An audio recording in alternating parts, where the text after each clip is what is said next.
My character doesn't really care for them, but she's not really opposed to them.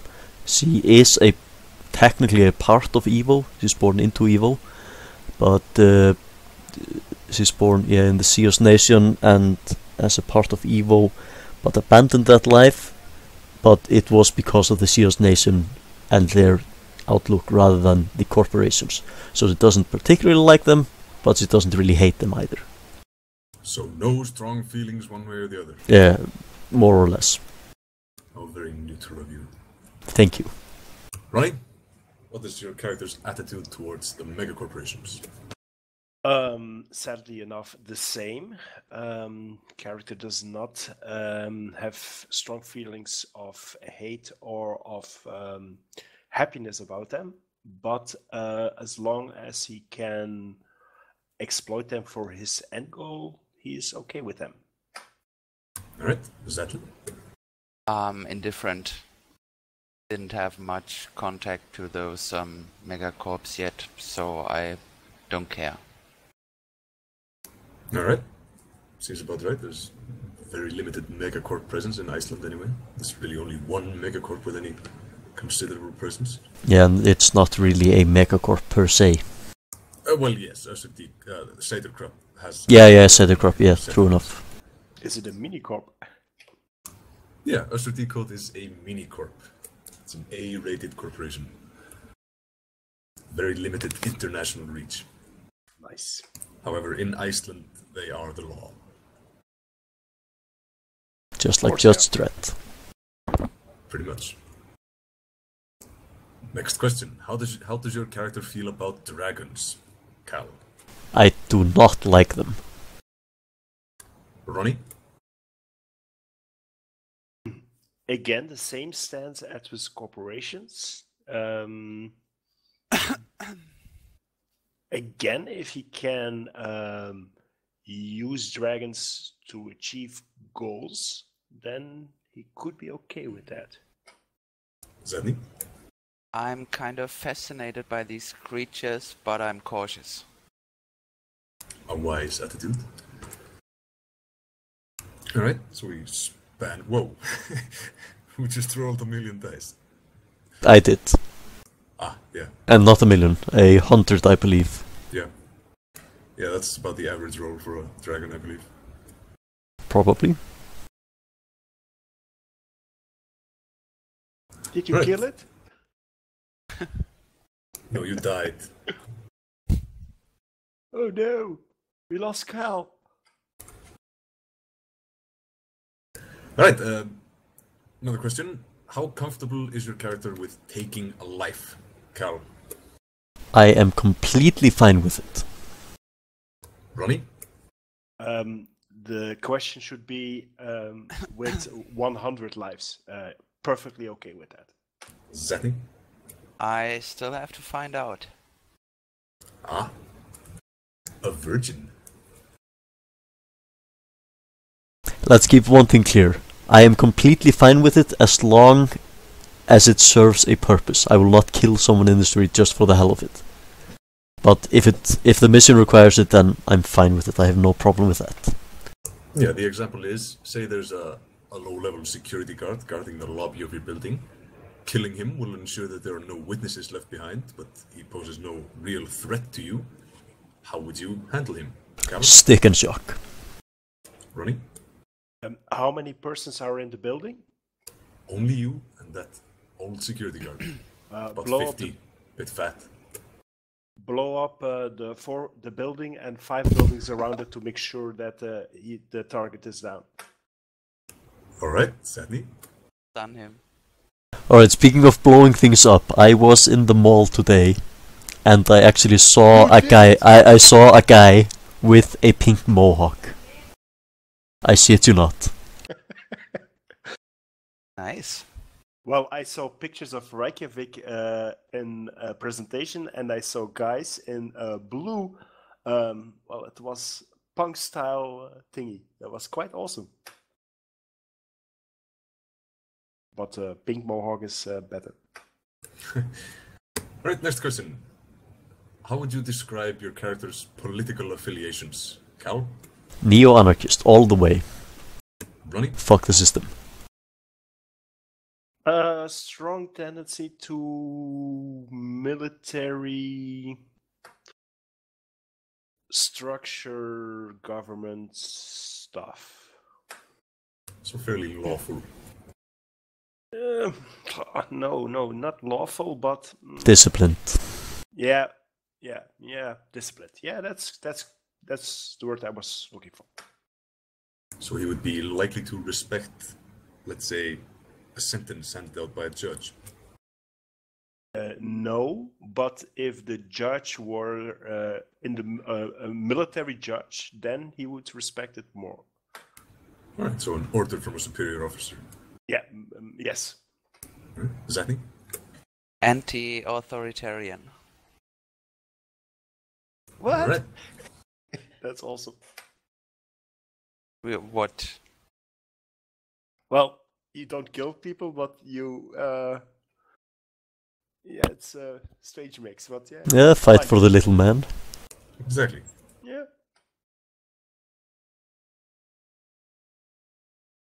Well, that's a kind of individualistic stance on this.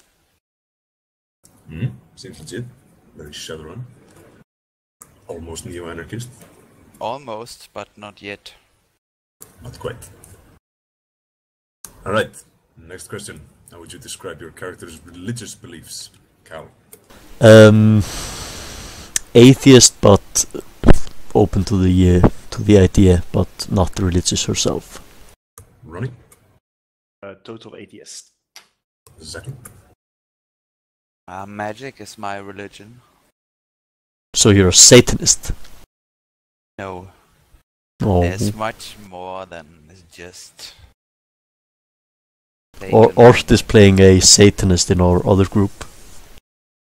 Okay, Yes. but I'm not a Satanist. No. Very well. Alright, that should about cover it. Alright, so would you like for your characters to have known each other before this first run? Or do you think it would be better for you to be meeting for the first time?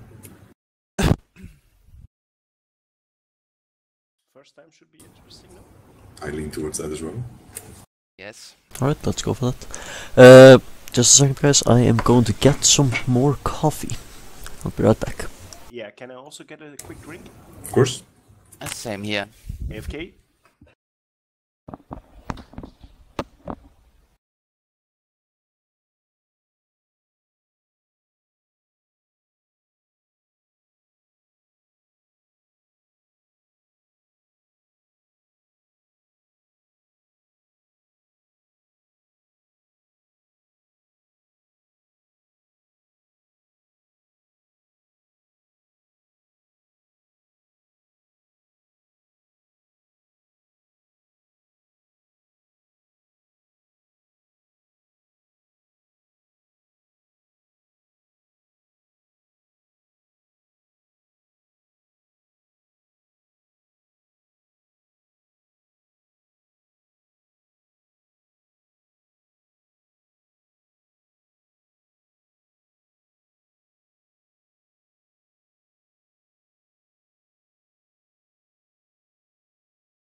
I'm back with two questions.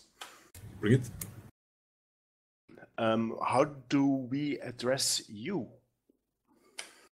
It depends on the circumstance. Sometimes I will be playing an NPC. At other times you may address me as Lord Hellgrim. Or Second question. Hell is fine. Do I need a ruling for eating during this run? What do you mean? Can I eat during this In character or in real life? real life? No, you can eat, that's fine. Woohoo! Just trying to talk too much with your mouth full. What do you say? Of course not.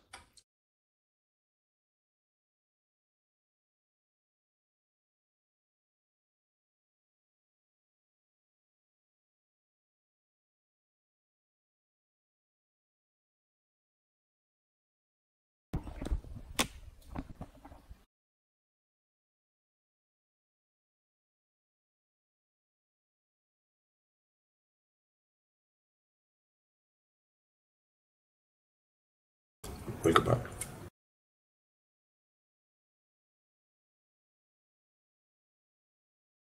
Ronnie, have you read the little thing about Iceland I sent you? On it. Alright. No rush. It's not vital information. I saw the words genetic manipulation. Yes, that's a fairly large part of SRD code. The primary corporation in Iceland.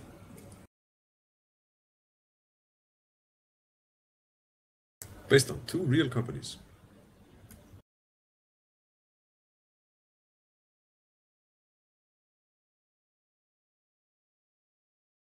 One of them you will probably see the headquarters of if you actually come to Iceland. Yeah, they're pretty hard to miss. Assuming you go anywhere near the university. Yep.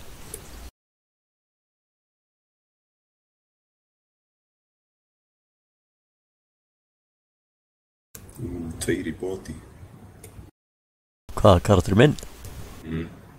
Yep. She is a weakling. And that was the plan. Alright. She will be staying in the car most of the time. That seems wise.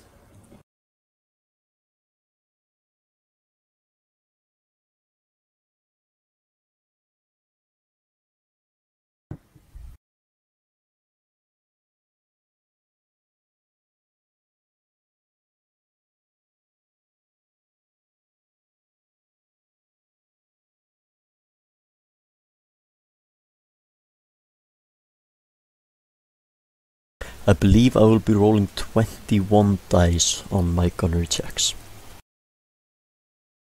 Sounds legit. It's pretty decent. Yeah, that should be fine. Actually, probably more if I include the targeting program I have. But I'm not sure I actually can include it in my personal rolls. I'll check it out. Probably not. I think I might, but I think it might add to the limit, but I'm not sure. I will just check it out. I think it's something like that.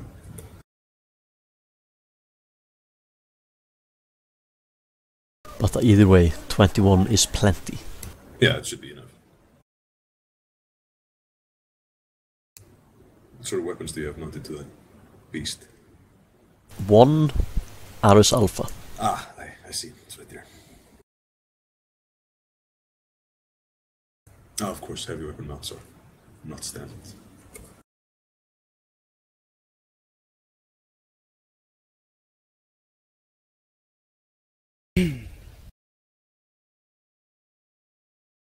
Also, I'm back in case you want to continue. I noticed. Everyone is back, I would say. I would agree. Zatni, would you agree? Yes, I would agree. Very well. Let's get started. Alright, I'm looking over your contacts. It seems you all have a fixer of sorts. Yeah, you use the targeting software instead of a gunnery skill when they are just on auto. Alright.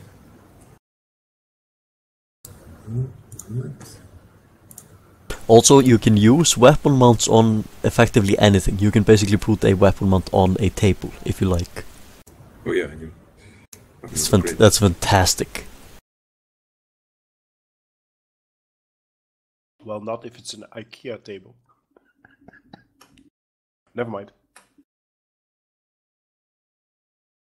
Alright, so, Ronnie, it's about noon in Reykjavík. Where would your character be at that time? In a bar. Alright, you are in a bar. In the city center then probably. Or are you at players in Kópavogur? No, let's say that I'm in the city center. Alright, you receive a call from your fixer, Tom Hawkins, on your comlink. Will you answer the call? Yes. Alright, now I have a question. How do you pronounce your name? Gioom Veritas. Gioom. Alright. Can you guys change the names in Roll20 to your character names? Because I believe we all know each other's voices well enough to actually be able to call each other by those names. But yeah, I don't think we can remember the character names just yet. Thank you. Probably not. Alright, Tom calls. Gioom, what up, man? Where you at? Drinking, man, drinking. I got a job for you. You free? Laid on me. Alright, there's this chief over in Breiðholt. Said he needs a pair of runners right now. Can you go? What does it pay? Didn't say. I assume it'll be negotiated on the spot.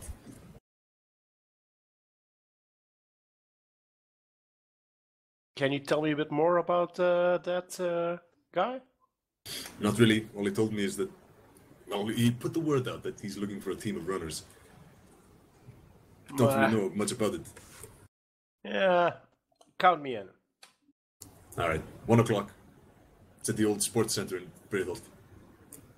Noted. Alright, man. He hangs up. And Zatni, your primary contact would be Mistress Ho or Gozer? Go for Mistress Ho. Alright, Mistress Ho calls you. What name would she refer to you by? Would she call you Helen? Yes. Right, she says, Helen, you busy right now? No, not really. The chief of Breiðholt put the word out that he needs a runner, particularly someone skilled in sensing. I thought of you immediately. Yes, I could do that. Can you be there by 1 o'clock, the old sports center? Sure. Alright, don't be late. Catch you later. Bye-bye. And then she hangs up. And Cal, where would you be? I would be at the bar in the city center. Probably not the same place as Ronni. Probably not. Well, by the docks, maybe? Yeah, probably. You don't seem to have a fixer.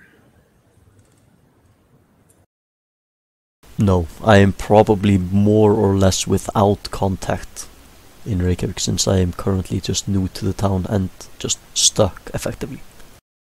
Yeah, but you do know an arms dealer named Dave. Yes, I do. He calls you. Alright, I'm picking up. Hello, Dave. Dani, what are you doing right now? The same thing I basically do since I've been here. I'm having a beer. Alright, so you're not busy? Not really. Do you have anything for me? Yeah, there's a job. Breiðholt Sports Center, 1 o'clock. Can you make it? Yeah, who's the Johnson? Some chief. Just some chief. Yeah, okay, fair enough. Alright, I'll be there. Alright. Catch you later. Alright, it's currently 12 o'clock. The meet is scheduled at 1. What will you do in the meantime? Ronni? I'm looking this guy, chief. The chief guy. I'm doing some background check on that guy. Alright. Give me a intuition roll. For Googling. Okay, how do I do that? How many dice do you have in intuition? How many points do you have in intuition? 5. So I roll 5. Yes, you do.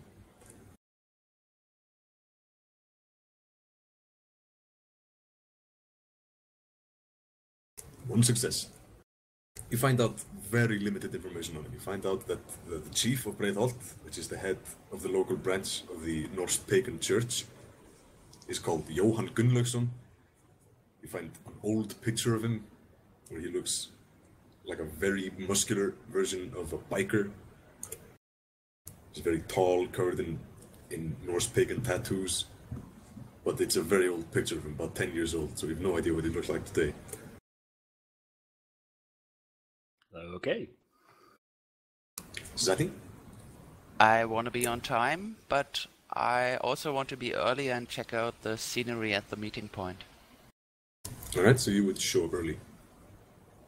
No, I would not show up. I just be around early and Alright. check the neighborhood. Alright, well, you know the neighborhood well enough. It's pretty close to where you grew up. It's sort of an upper-class slum, if that makes any sense. With, the apartment buildings in that area are a bit less dilapidated than the rest of the district. The old sports center is sort of the center of the local branch of the Norse Pagan Church, which is pretty much the law in this district. They patrol the streets and punish criminals. And it's been converted into a combination concert hall, martial arts gym, and a bar, which sells every variety of moonshine you can think of. It's sort of the community center for the district. And you've seen the chief a couple of times. He's a nice enough dude, a bit gruff maybe. He's never given you any trouble. But then again, you've never given him any reason to. Okay. Cal? Yep. How will you spend your hour? It'll take you about 20 minutes to get there.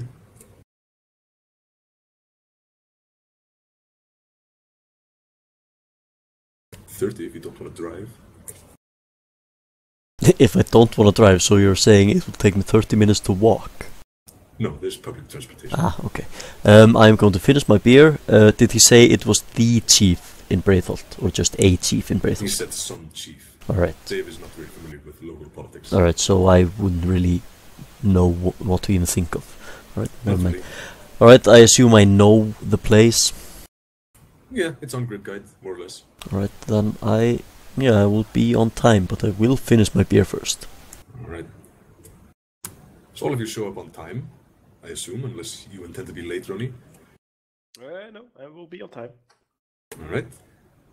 There's a lot of people in this community center. There's loud metal music playing. There's a live band on the stage, hammering on their instruments way off key, growling into the microphone. There's a bunch of very, very large, muscular men lifting weights over in the corner, and then a bunch of children doing homework in another corner. The bar is pretty much a long table with jars and bottles of booze of various shapes and sizes and colors. And there's a small area over in the far right corner from the entrance where there's a bunch of empty tables and where the chief is sitting. Zatni and Ronni, you both recognize him from the picture. Ronni, he looks pretty much the same as in the picture, but a little bit older and with a much bigger beard.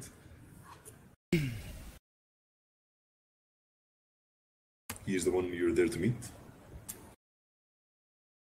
I'm checking out the area first. All right. There's a couple of combatants, shall we say, in the bar. Aside from the huge weightlifters, there's a couple of guards holding submachine guns, just strolling about the place, giving everyone a bit of an evil eye, reminding them not to cause any trouble.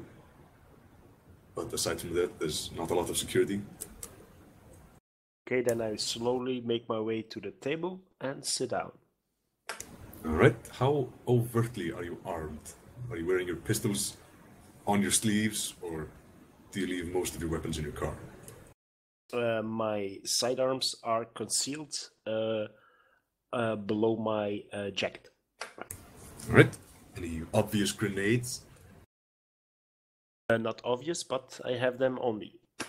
Alright, Sunny, what will you be wearing? How obviously will you be armed?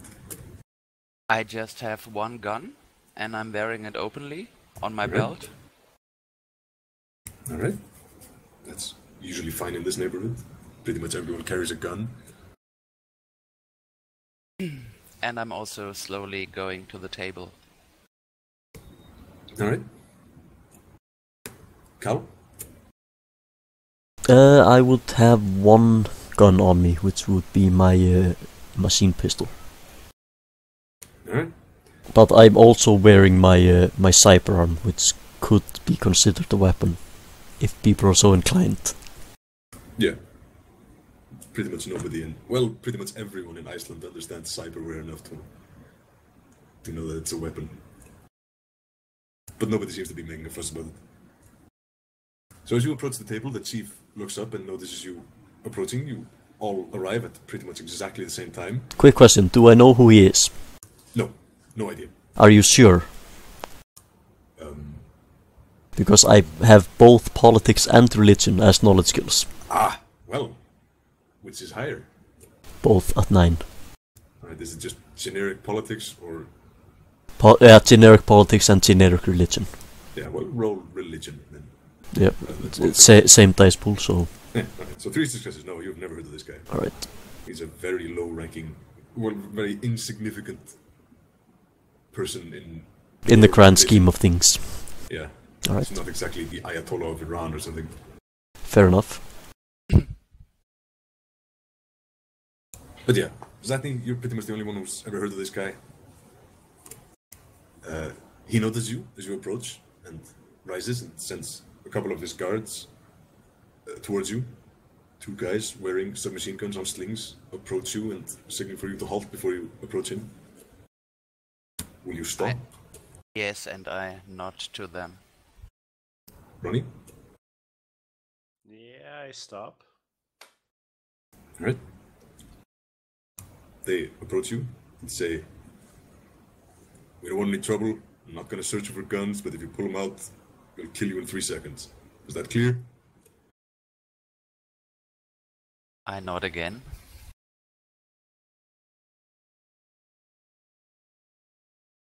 Ronni? Yeah, I stare at the guy for 40 seconds and then I also nod. Cal? Agreed. Alright. They lead you towards the table and give you a seat and a glass of brennivin, I am not going to drink that shit. which is a very strong Icelandic liquor. No. I will not drink. Alright. The chief notes that you do not drink. It says, "Hello. I assume you're the Shadowrunners."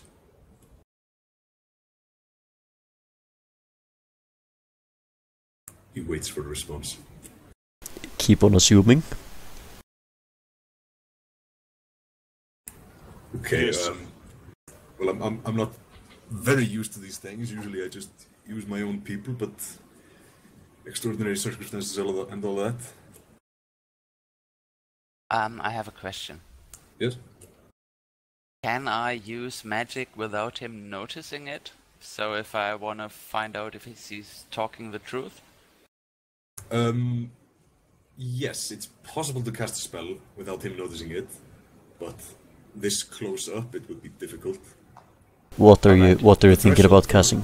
For noticing someone casting a spell is the force of the spell minus the skill of the caster. I think the formula was that.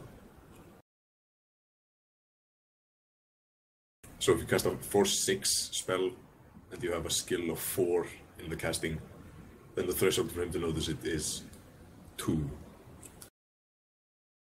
Okay, so it's pretty risky. Yeah. What were you thinking about casting? Well, I have this spell so I can find out if he's telling the truth.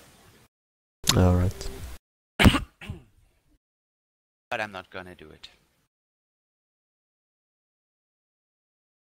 You can always sense him. If you have the astral perception ability. Should give you some idea. But I already have some idea of this guy. Okay, Yeah. I'm ready to go on. Alright, so he seems pretty uneasy while talking to you, but he still goes on. Says, so, over the past week, some of my men have been disappearing. It got pretty bad last night when I lost 3 men who didn't show up for practice this morning. And I'm getting a bit worried about them, so I called in all the patrols. Which means that the streets are currently lawless. I assume you understand this is a problem. Obviously. What do you mean by disappearing? I mean, starting a week ago, one of my best men, Kári, was supposed to show up for an evening training session, and he never showed up. He left his family, his wife told him goodbye, and he never showed up.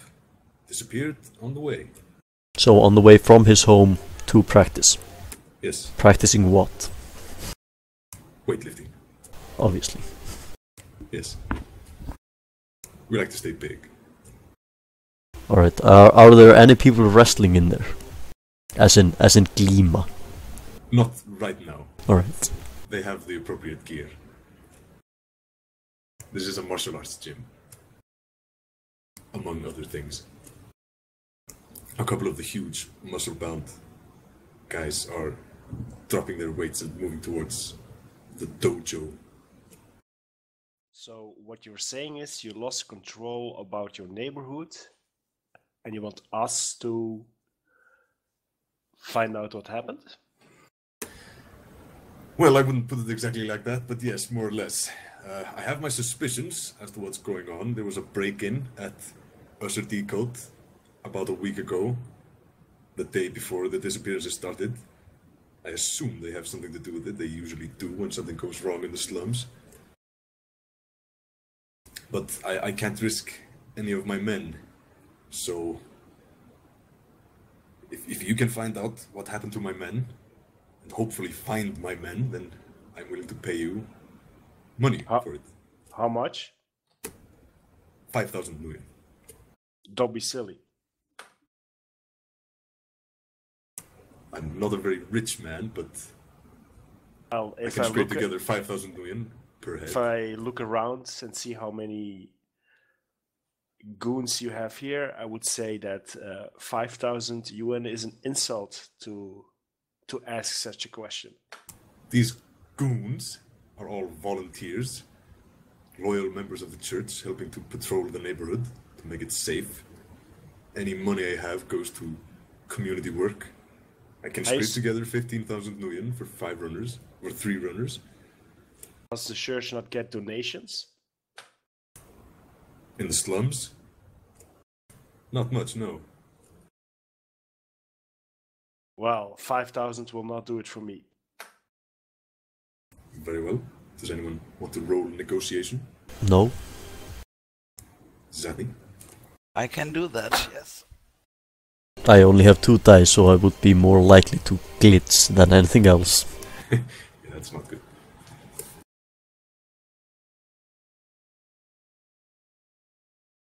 How many? Where can I find that? You probably have 1. No! I should have checked before I said that. Oh, I have 0! I also got 0, but I got 4 dice. Well then. Yeah, no, Only wait, 4 I have dice? also 4 dice. No, 0 dice. So I cannot roll for that. Well, you can always roll 1. Thank you. But it's Don't do usually it. not a good idea. If you glitch, that means you critical glitch. Which means you fuck everything up. It's 2 successes. Alright, he counter robes. This is a good time to mention that I will be rolling in secret, as you are not meant to know how capable the opposition is. That is good to know. Alright, so he is fairly convinced by your arguments and says, well, I suppose I could scrape together 7,000 for each of you, and I can also get you an apartment for a month if you need to lay low. Don't have a lot of money, but there's a lot of empty space here, which I suppose I could let you use. Sounds about right. And Yes, fine yeah, with me. fair enough. Yeah, also agree. All right, that's good. So, can you tell us a bit more about your suspicions? Yes. There was like I said, there was a break-in at Usher Decode a week ago. I have no idea who was behind it, but usually when there's some sort of mischief, then the company always suspects my people. So I assume that this is a sort of revenge operation on behalf of Usher Decode. They wouldn't be so brave as to attack in the open. That would unite the chiefs and cause all sorts of trouble for them, but they may be working in secret to rid me of my best men, making the neighborhood less able to defend itself. So they're risking an all-out war with you guys? Never said they were smart. I believe they actually probably are smart. So if they're doing this, they are probably using runners as deniable assets. They would never use their own men, I think. Not No. for something like this. Of course not. Wouldn't have the guts. Bunch of cowards. But I've lost 5 men. Completely disappeared. Vanished off the face of the earth. 5 strong men, I might add. Adepts, all of them. Can we have all your data on those 5 men? Yes, of course. I'll send you their addresses. 3 of them have families. You can interview them if you like. Although, please be gentle. You also talked about that break-in. Do you know what was stolen? Or I have no idea. They covered it up in the media as a gas leak, of course. But everyone knows they had a break-in. So that was exactly a week ago today. Yes, All right. exactly a week ago today. The same night the disappearances started happening. Okay. The break-in started at around 9 o'clock. My man was supposed to show up for practice at midnight. He left his home at 11 o'clock. And he never made it to practice.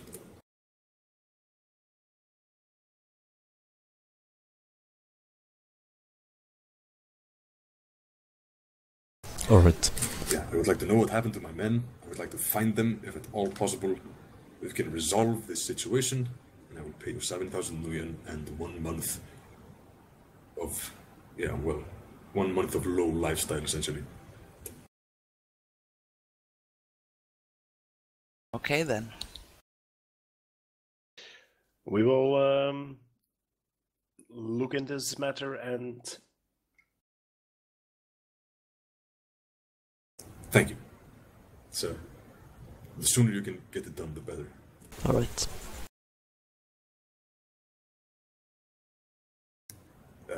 Here's my phone number if you need to contact me at all.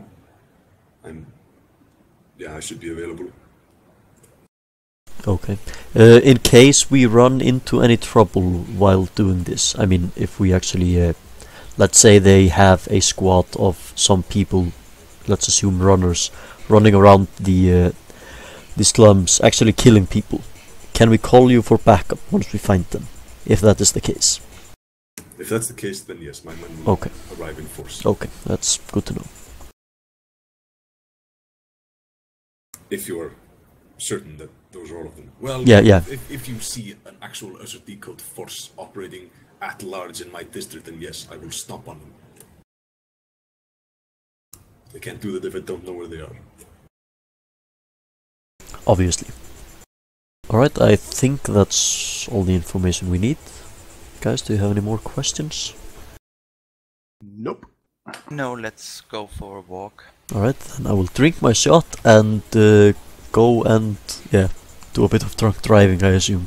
Alright, You said give me you said a- you would not drink that. and No, now you're drinking. I'm drinking it now. Give me a Okay. body roll.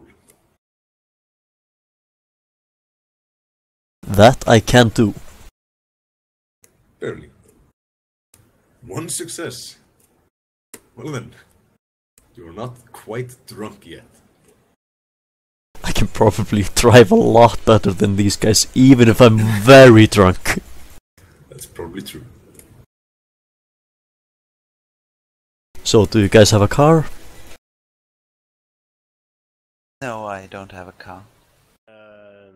I came with public transport. Alright, jump into the pickup then. Alright, you may also add a contact to your contact list. Is it Joanne something something? Yes, it is. I will post his name in the chat.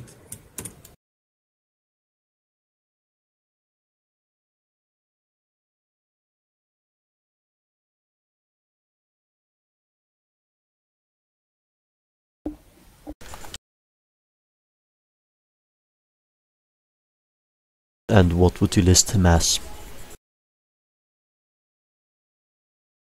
He's a Alright. chief. Combination priest and sheriff. Pagan chief, I assume. Yes, he is the head of the local branch of the Norse Pagan Church.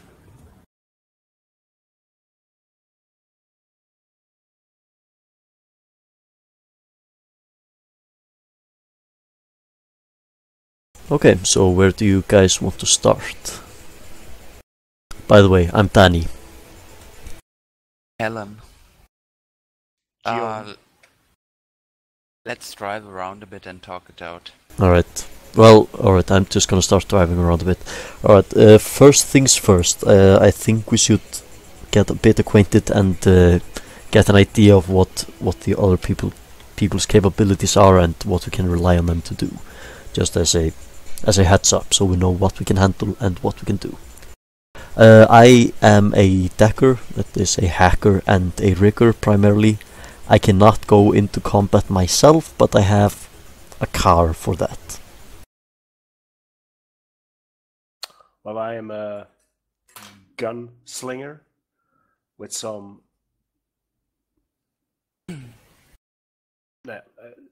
just a gunslinger.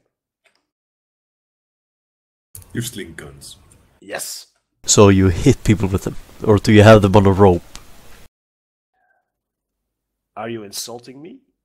I'm just asking Dani. questions here.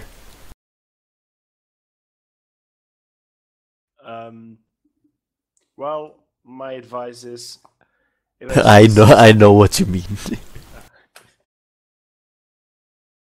Let's move on. And who are you, Helen? Well, I'm into magic. Quite good at perception, astrally and in our world. And I can heal a bit. I didn't have to fight too much yet. I'm wondering how they pick us three.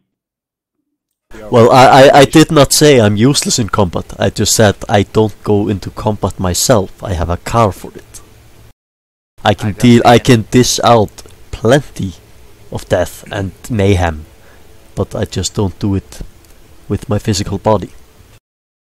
We have to wait and see. And I was told that some sensing might be useful. Did you sense anything with that guy? Was he honest? Could you sense that? No, not really. And I didn't try too many people with guns around. Does any of you had the feeling that he was not telling us everything he know? I usually assume that the Johnson is not telling you everything he knows. It's a good assumption to make, because worst case scenario, you get pleasantly surprised. I do like surprises. Yes, the traditional name for the character who gives you the mission is Mr. Johnson. Just a second, guys. Regardless of gender. Females are also Mr. Johnson. Okay.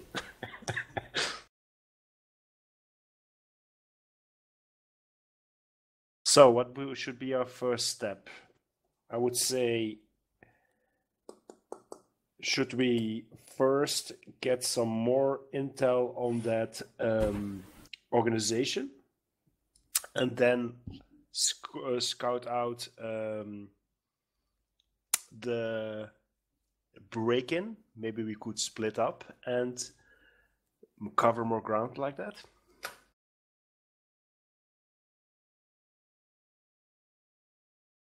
Alright, carry on. Do I need to repeat everything I said? Just the gist of it. Yeah, I was just saying. Well, I think we should get some more intel on that organization and look into that break-in. Maybe divide ourselves, and the one does some intel, the other one checks out the break-in, and we could do other things, and then after that regroup and make our findings notable to us all. Alright. Do either of you know any people around the place that could actually know anything about this? Because I do not. Yes, I will. I will check with my contacts. Which of your contacts will you check with? Both. Which one will you call first? Are you going to call them, or are you going to go to the I'm- place? I'm going to go to the place. Ah, good. Alright, let's hit the town. Right. Are So- we all going together? No, I thought splitting up might be a good idea, and I also would like to talk to the families. I can do my thing from wherever, so I can drive you guys around. It's not a problem. What I will do will take a bit of time in game, but it will take a matter of seconds. No, it will take a matter of seconds in game, but out of game it will take a few minutes. So I can drive you around. That's not a problem. You guys can split up. I can run around all over the place to pick you guys up and drop you off wherever. So just you don't have to take public transportation, at least at the moment. That's Okay. great. That's awesome. Also, I believe the headquarters are more or less in the city center. Indeed. Well, I want to investigate that break-in first, because that was the start of the disappearances. So I have to see if there are clues or something which can tell us something more about what is going on. Okay, but how are you actually going to do that? Because they are not going to let you in. The break-in was the break-in was that not at the home of the guy who disappeared? No. No, it was at the headquarters. Okay. The headquarters of the local mini corporation. And we are definitely not going in there, at least yet. Yeah, that's a fair point. Yeah, they have some pretty heavy security. They do, however, also have a lobby. They don't just shoot anyone who approaches. You can go there and talk to people. Which I know is your specialty, Ronnie. Yeah, that is my specialty. I'm looking if I have a fake police ID. I don't think I have that. Damn it. Yeah, No, what I want to do is I want to familiarize myself with the building itself. So if Helen is going to do some snooping about the organization itself, that was what you're going to do, Helen? First I wanted to start with the families. Yeah, you do the families, and I'm wanting to get the feeling about the building, going to let's say the city hall where they have the blueprints of the building, to familiarize myself with what's with the building itself. Yeah, you've lived in Iceland for about 2 years, right? 1 year. 1 year. Well, regardless, in that time, you've gotten a bit familiar with the Usher Decode headquarters. There's the building. If you they've open that grown a link. bit since then. Yeah, but that I assume that's the general area. Yeah, that's the general area. The Usher Decode headquarters cover about half of the city center. Half of it is open access, which includes the university and a large portion of the public relations wing of the company. The other half is off limits to the general public, which includes the research laboratories and manufacturing facilities. It's a huge compound with lots of security, lots of buildings, all built around a central large tower, which is the building that was broken into. The basement of that tower is rumored to hold the most secret of their genetic experiments. So going there too close will get immediately some red flags. So that is maybe not a wise idea to do. Well, there's always a lot of people there. As this corporation is pretty much the government of Iceland, then there's always a bunch of people roaming around. Yeah, if you don't look like you're snooping, so if you just walk past and around and so on and so forth, then you should be fine. As long as you don't actually go snooping a lot, you should be fine. Okay, that is what I'm going to do. I'm going to covertly, how do you say it? Snooping is not the word. Sticking out to the area around the building. That's what I'm going to do. All right. One thing to keep in mind: carrying weapons is strictly illegal in the city center. What? So it would be recommended to leave them in the car. It's not illegal to own weapons as long as you have a license for them, but there is no license for concealed carrying in Iceland. Yes, there is. I have. At least not the. Well, yes. In the city center, it is perfectly illegal. Anywhere else, you won't get busted for it. The city center itself, it is illegal to carry weapons concealed. If nobody stops you, of course, nobody cares. Quick question: where does the city center start? There's a clear demarcation. Yeah, I mean in actual terms, because I as Dagur Helgason would know where those places are. That's the only thing I'm considering. Yeah, there's a map that I sent you. Let me post the link.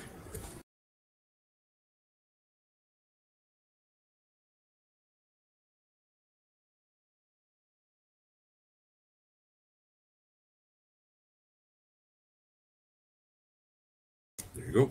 The city center is Miðborg.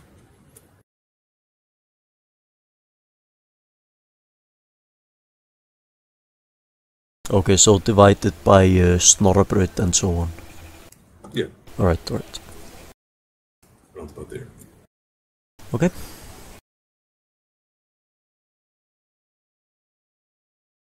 Then I assume my character lives in Hlíðar. Do you have a middle lifestyle? I do.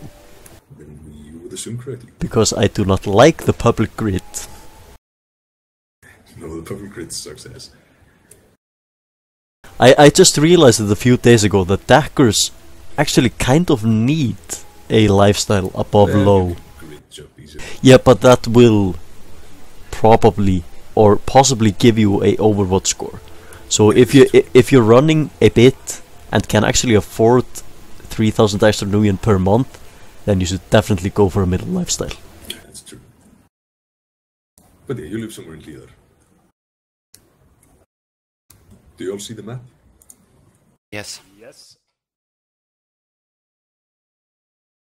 Alright, the slums are mostly Breiðholt, Árbær, and Grafarvogur, the eastern portion of the city. Anything west of that is moderately rich. Miðborg and Vesturbær especially are very rich. I live there. You live in Hlíðar. No, I mean I personally. Out of character. Okay.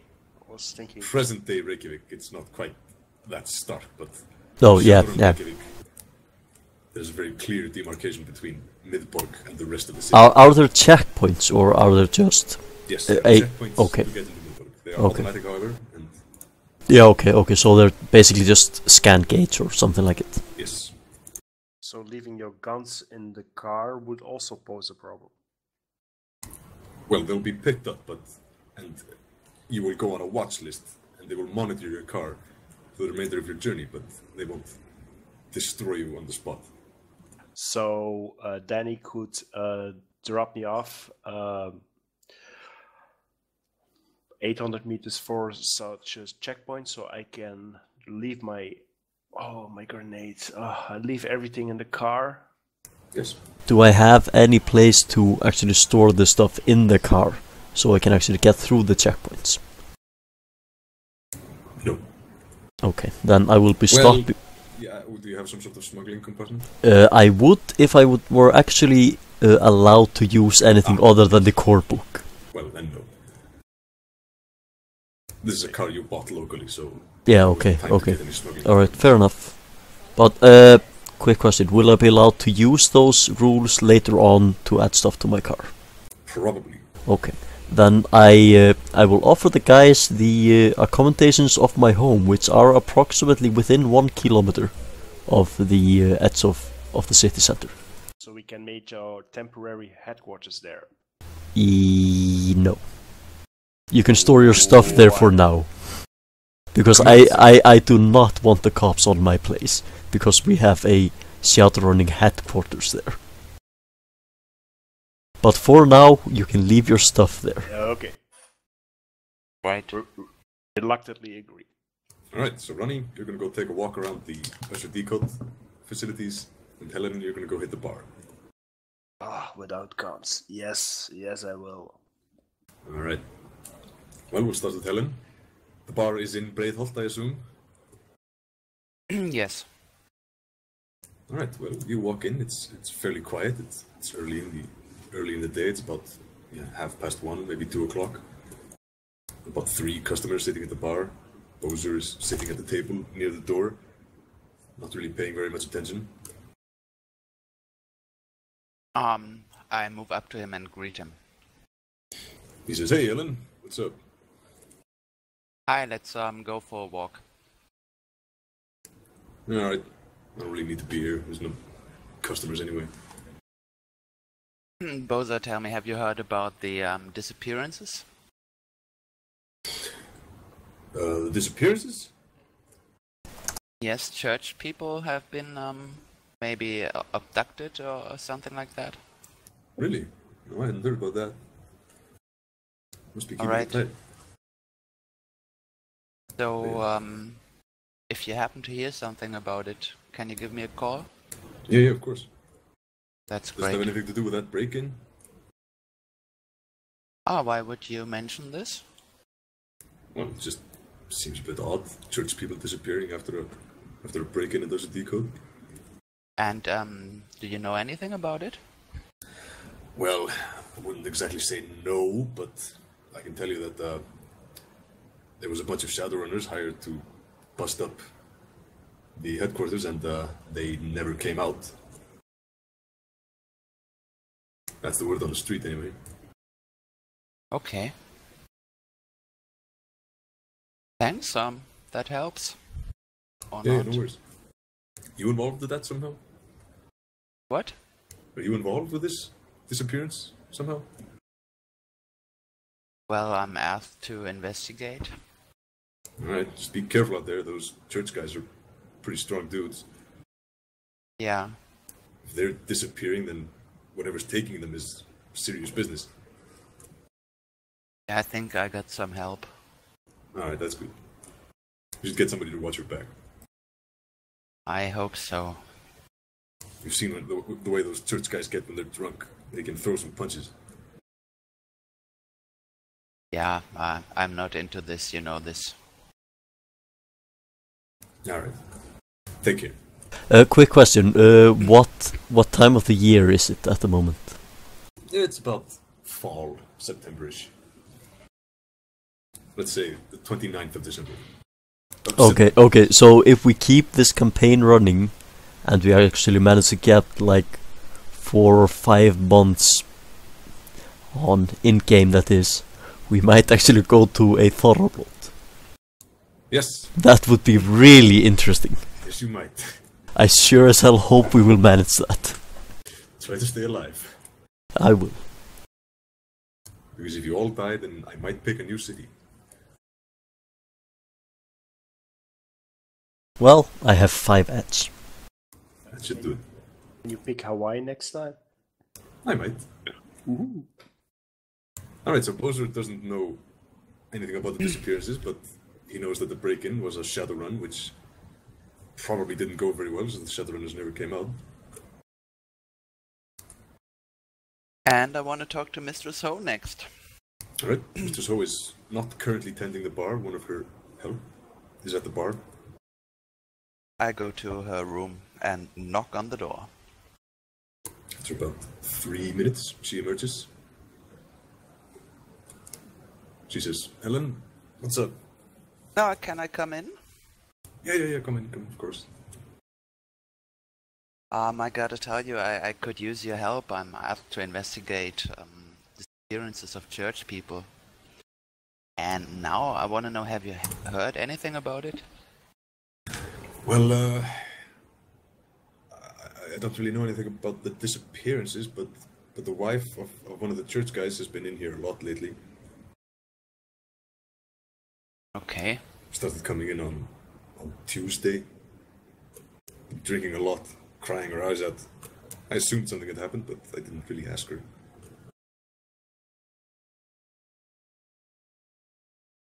So she might be around again. Yeah, she should be over in the corner. Pretty short woman. Okay. Latina. Alright, so she's actually in the bar at the moment. Probably.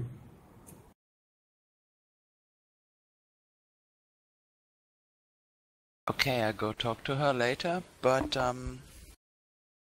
maybe you could check your contacts, because if other people have disappearance problems, they might be concerned as well. Yeah, that makes sense. I'll ask around. I'll call you when I know something. That's great, thank you. So I go check out the short woman. Right, there is a short Hispanic woman sobbing in the corner of the bar holding a bottle of brandy, not bothering to pour it in the glass. She doesn't notice you as you approach. Hello there, can I sit? She looks up and nods slowly. Can I help you? You look kind of sad. Oh, no, I don't think you can help me. My husband disappeared. Disappeared? Yeah, disappeared. Went out to the gym one night and never came back. Never even showed up at the gym. I don't know if he's dead or if he's left me or... So, honestly, it isn't the first time, but it doesn't get any easier. what do you mean it isn't the first time? Oh, he sometimes. Well, I don't really want to talk about it. Do you have any charisma skills? Some, yes. Alright, this would be a negotiation roll.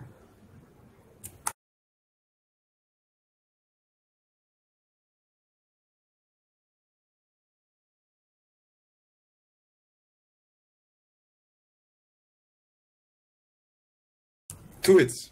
He says, oh, Yes. okay, well, he had a mistress a couple of years back. He said he'd left her, but you never really know. No, you don't. I was a fool to believe in, but... well, where else was I supposed to go? What was the job of your husband? Yo, he was a thug for the church. He'd tell you he was a cop, but really, he just beat up people who didn't agree with the chief. And was he an important part of the organization? Or... Well, he would tell you yes, but really no. He was just a big arm with a baseball bat. He was strong, though. I won't deny that. I smile. So he was kind of patrolling the streets? Yeah, that about sums him up. He was one of the guys the chief called for special assignments, if you know what I mean. And do you know of any enemies he might have had? Well, that's a pretty long list. Pretty much anyone he ever beat up or, well, Usher Decode, of course. So no one special. Not that I can think of, no. Well, the church wouldn't have any problem with him. They beat each other up all the time, of course, but it's never really a thing.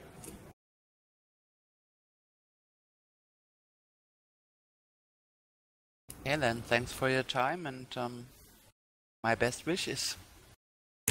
Thank you. She returns to her drink.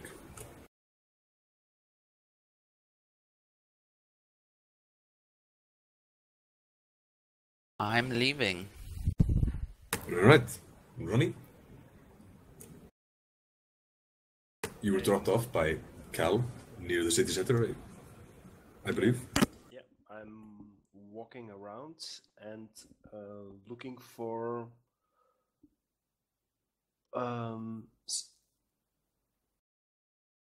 looking around, seeing. Alright, give me a perception roll.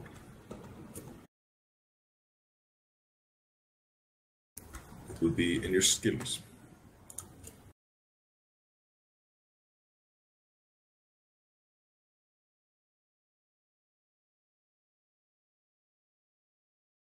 I believe you have 9 dice for that.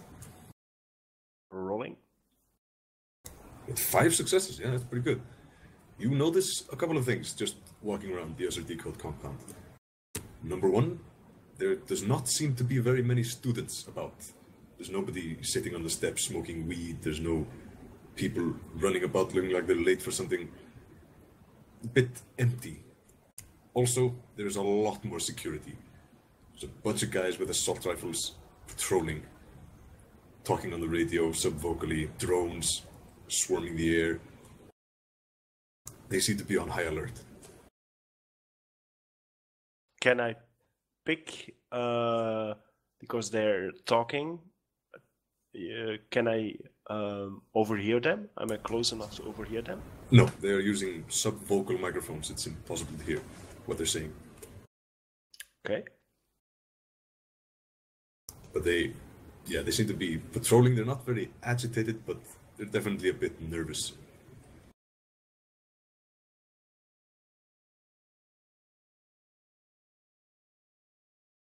The compound itself, the secure portion of it, is completely locked down. The lobby is inaccessible. That was my next question. I wanted to see if I could get into the lobby. Yeah, there's no actual way to get into the lobby without either breaking in or having an appointment or trying to smooth talk your way past the guards. But just from the public area, you can see the decode tower, and there are a few broken windows which have been closed with duct tape and plastic. Are there any vendors or street although it is no, are there any vendors in the area who's selling stuff? Yeah, sure, there's a couple of vendors selling tourist crap. And one hot dog stand, I assume. Bæjarins bestu. One hot dog stand labeled Bæjarins bestu. That's also quick question, Halli. Did you get a hot dog today? I did not. When did they open? Today. Today, alright. Yes. Okay. I'm going to the hot dog stand and Right. I'm ordering a hot dog and casually I asked the person there, what's up with all this extra security? The guy rolls his eyes and says, gas leak.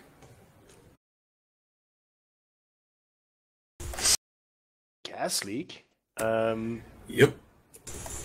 Well, that's what they officially say, but is it really a gas leak? Are there no rumors Well, floating around? of course there's rumors floating around, but I wouldn't really go talking about them very loudly. Well, I'm alone at the vendor, just it's the vendor and Yeah, me. it's just a vendor and you. He doesn't seem particularly nervous. So he has no rumor information for me. He says, well, I mean, everyone knows what gas leak means, of course. I mean, you don't need 100 security guards to prevent a gas leak. That's what I'm thinking. Yeah, still, no reason to close the university. But I guess Kauri knows best. I mean, I have no idea what he's up to in there. Something must have happened. Shit business for me, though.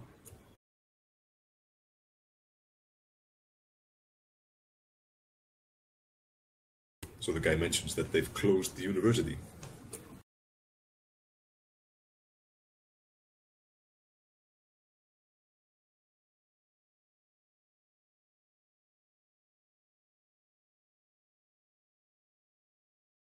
You there?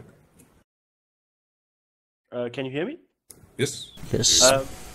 I was wondering, because those security guards also have to eat, so they maybe also go to that vendor. And I was wondering if the vendor did not overheard something. Well, nothing that he offers up to a random stranger. But I'm Perhaps. reaching into my pocket and I take, let's see, what's the currency? Nuyen. Yeah, I know, but how much is 1 UN? How much does a hot dog cost? Well, Probably Nuyen 1 is- or 2 nuyen. Yeah, the standard conversion rate for convenience is 1 Nuyen is about $1. Okay. Yeah, well, what you should, they recently, or they if in every edition they make a list of things that you can buy for 1 nuyen, and the basic is that you can buy a sloppy standard soy burger for 1 nuyen. So I'm taking 100 nuyen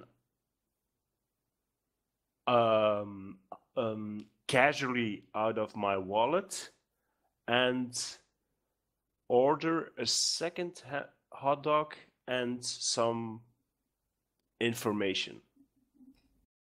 Right? He raises an eyebrow, then takes the money, gives you a hot dog and a Coke, and then says, well, between you and me, they don't close the university unless they expect more shit. How do you mean more shit? I mean, another gas leak. You should have rescue personnel for a gas leak, not armed guards, I would say. I would agree. I would also say you won't need, let's say, 4 body bags leaving the building to take care of a gas leak. Body bags, you say, and I'm reaching again into my wallet and take again 100 nuyen out of it and slightly order a third hot dog. All right. I'm getting fat here. Well, you're a big dude. You need a lot of energy. That is true. All right. He accepts the money, makes another hot dog, and says, well, 4 official body bags. How do you mean official? Well, that's the ones you'd be able to see if you were paying attention, but if you actually know the guards, then you'll know it's about 25 body bags. That's a lot of body bags. Yep, those runners put up a fight.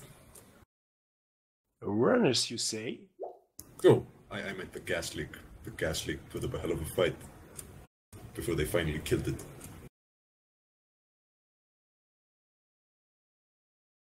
Okay. Can you tell me something more about those gas leak runners? I'm not going to order another hot dog.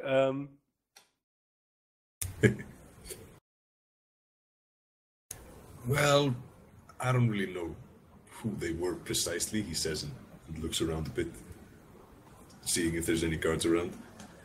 But, well, one of them was a big old troll, and and he ordered 50 hot dogs without the bun. Just 50 wieners. Did you catch the name of that row? I did not. Got a picture of him though. Can you do anything with that? Of course I could. So how many hot dogs would you like? He says and rubs together his fingers casually. I stare at him in a hostile way and tell him I think I have enough hot dogs for now. I honestly think you will need one more hot dog. I don't think you're quite full right now. I think you're still a bit hungry.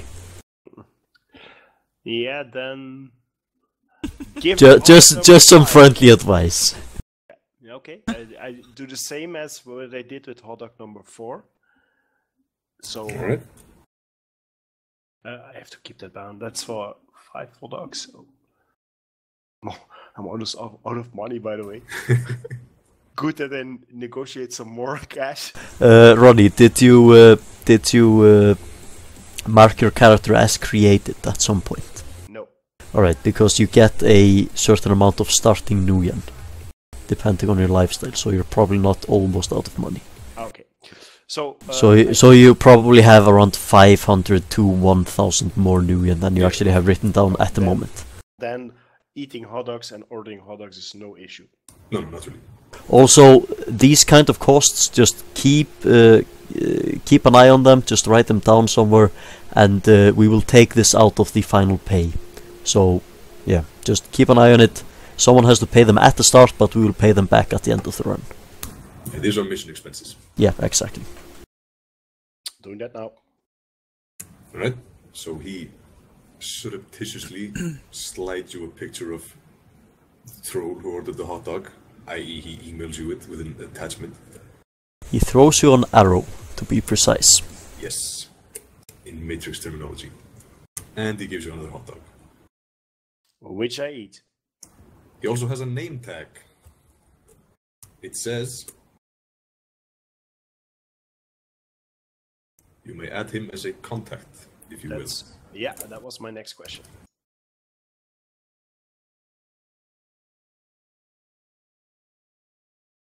Whoa, that's... yeah, okay, understandable though. I love this contact. And he is an information broker.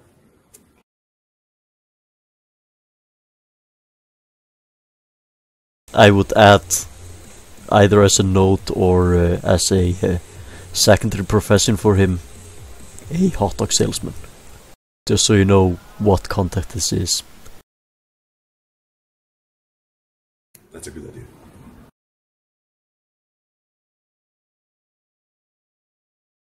Yeah, done. I'm leaving the hot dog person for now, and I'm slowly walking, leaving the area, so past the security gate, and I give, when I'm past the security gate on a safe distance so nobody can hear me, I phone Dani up and ask for a pickup. Alright, then I will answer and I will be picking Gioom up. Alright. You pick up Gioom within a couple of minutes. You're probably rolling around the area. Probably yes. Also guys, keep in mind that metagaming is kind of allowed in Shadowrun, because you can open up a close communication between all members of the group, so you can talk almost in real time. So you can almost say, alright, I'm thinking this, what do you guys think? And you can actually answer that in character, because you can have an open line of communications between everybody at all times. Yes, some just exist yeah. in the future. Yeah, so just keep that in mind. And you can even put it up so that nobody around you notices that you're doing it. Indeed. So, I will ask Ronnie, did you get anything useful out of him? Anything I could use, or yeah, to get some further information? Should we not meet up together with Helen and discuss this together so we can put all our data together? Yeah, we could do that. I would say your home is not far from here. I think 1 kilometer. Yep. Yeah, even probably even less. But yeah, we will go and pick up Helen and head to my place. Alright, you roll around, pick up Helen. Takes about half an hour. Helen, I assume you will not object to this? No, I'm happy to be picked up. Alright, you roll around to Cal's apartment, which is a pretty nice apartment. With a doorman and everything. So it's fancy. Well, fancy-ish. It's a middle-class lifestyle. He can have real food every now and then. Okay.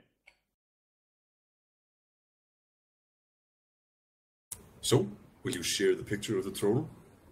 Yeah, I'm sitting at the table, I assume, together with Dani and Helen, and I tell them the story first that I noticed that the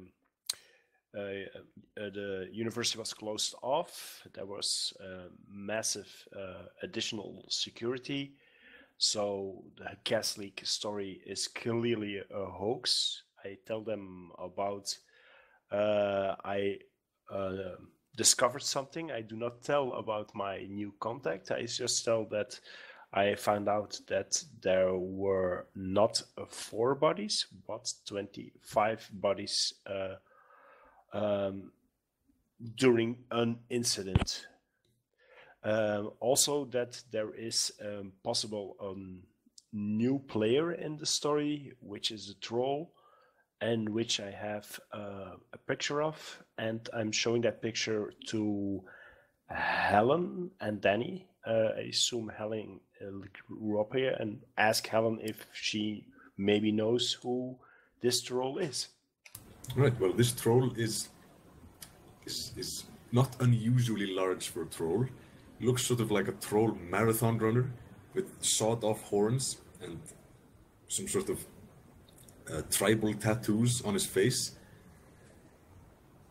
He's... What kind of tribal tattoos? Just generic... knowledge about tribal cultures? No, not really, but I am from the Sears Nation. I'm just wondering, are they generic tribal tattoos, or are they, you know, Northern Indians, or... They look pretty authentic. At a glance, they look pretty Amerindian. Okay, yeah, that's everything I'm thinking. Or yeah, that's all the information I need, or actually could get at the moment. Yeah. Just wondering if they were generic tribal something, or actually specific tribal from this area, what, so on and so forth. He looks really big, well, because he's a troll, but he looks also very strong. And in the picture, he's smiling at the hot dog man who took a picture of him with his glasses. And behind the troll, there's a man who can only be described as a 1920s gangster, rolling his eyes at the big troll. And that person is also on the picture. Yes. Alright, just a second. One. I'm wondering if I have any relevant... I have knowledge underworld. Could I roll that to recognize anyone on this picture? You could indeed. That's generic underworld. I assume I don't know anyone. No, you have never... But just as a meta question and out of character, would I perhaps know any of the people on that picture? You don't have to say which one, I'm just asking, would I personally know any of these people? Perhaps. Okay, yes. Thank you. That's all I need to know. Really depends on your background. It seems perfectly reasonable you would know one of them. No, I mean I personally, as me, Oh, the yeah, out of character, yeah, okay. both of them very well. Okay, then yeah, okay. Then another question, in character. Is the troll still alive? In the picture, yes. You know, I mean, I'm asking Gioom if the information he got was that the troll was one of the bodies carried out, or he was one of the people that went in. He was still alive. He was eating a hot dog when the picture was taken, so I assume that he was... the picture was taken before the break-in. Before. The information broker, the hot dog vendor, claimed that this troll was probably one of the runners who went in and never came out. Then Gioom says he assumes he is one of the 25 body bags now. Okay. So that he said.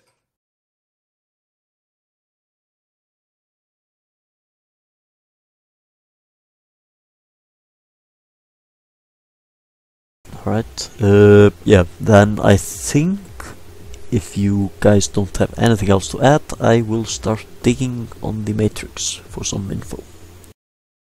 Do you have anything else to add before I actually go? No. Nope. Nope. Okay, then I am going into the matrix. Say hello to Neo for me. I will. Oh, I just thought of something. Neo is a technomancer. Yes, he is. Ah, I hate him now. That's terrible. Mr. Anderson, he is a technomancer indeed.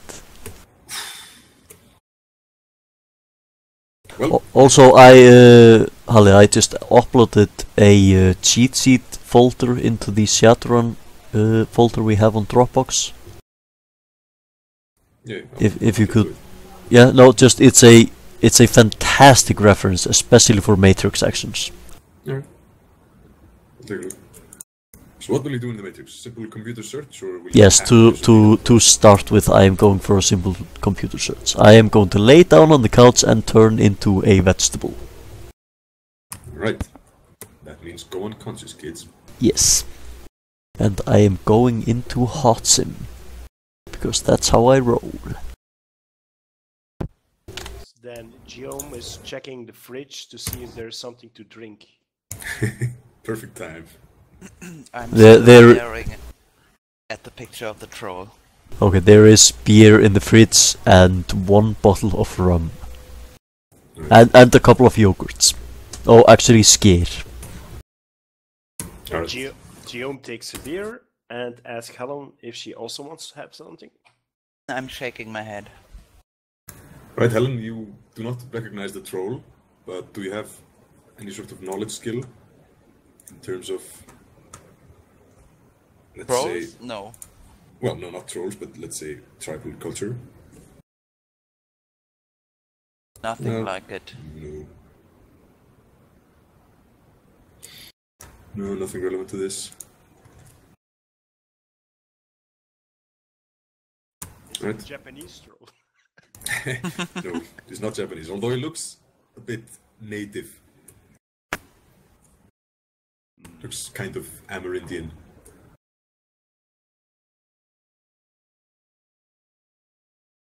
Right, Cal, Matrix search. Roll it.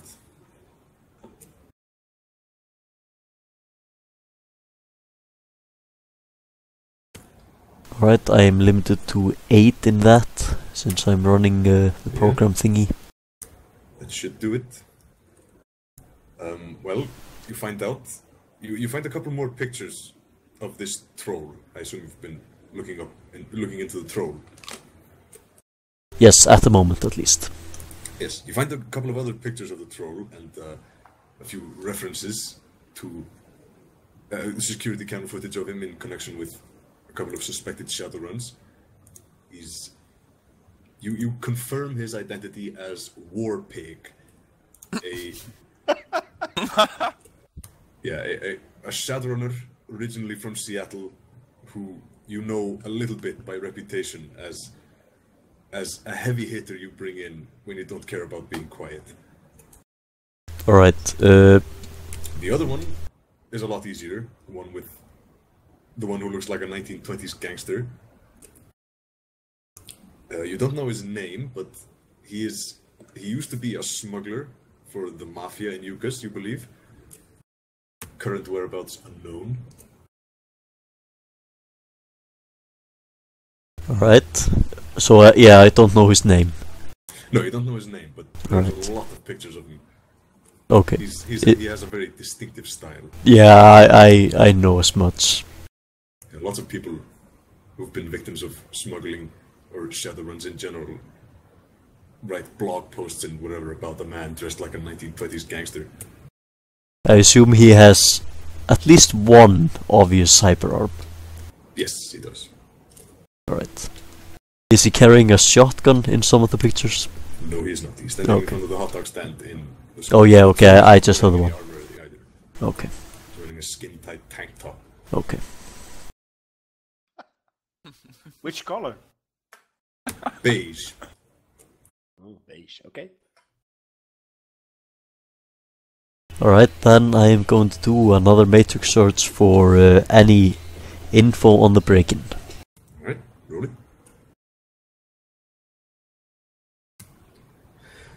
Well, that's not very impressive. It's actually very impressive. That's alright. But I do have a lot. No, it's not impressive for 17 dice, but it's impressive nonetheless for a regular matrix search check. Indeed. Well, the only information you find about the break-in is what you know already. That's obviously wasn't a gas leak. Anyone who knows anything knows that. But aside from that, you don't really get any additional information. It's not a gas leak. Everyone who's anyone thinks it was a shadow run, and the shadow runners never left the building. You don't get anything about the 25 bodies or what they were breaking in for. Okay, so essentially what I get is a run that just didn't go through. Yeah, well, the run went through. Yeah, They but attacked the building. yeah, but as presumably they did not manage to finish the run as they did not get out, Probably not. Okay. Unless the plan was not to get out. or if they used a different route to get out. It's also a possibility. Exactly. That's all you get with 4 successes. Alright, then I am going to well, get a bit more involved in this, I believe. Alright. Going to try to hack the host. Yes, that's what I'm going to do. I'm going to hack on the fly. Alright. Well, the background count is nothing. Well, the background count, the noise, whatever. You live pretty close, so Yep. Let's see. roll it. Yeah, I'm working out how many dice I actually have. I have a lot of modifiers. Yeah, you'll need them.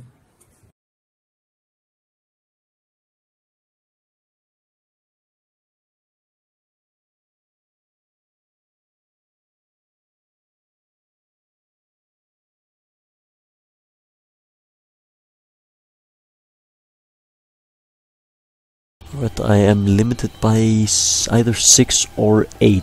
Give me a second.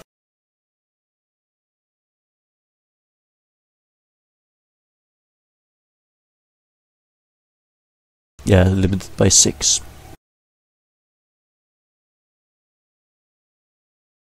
Alright. So that's 6 hits. Yes.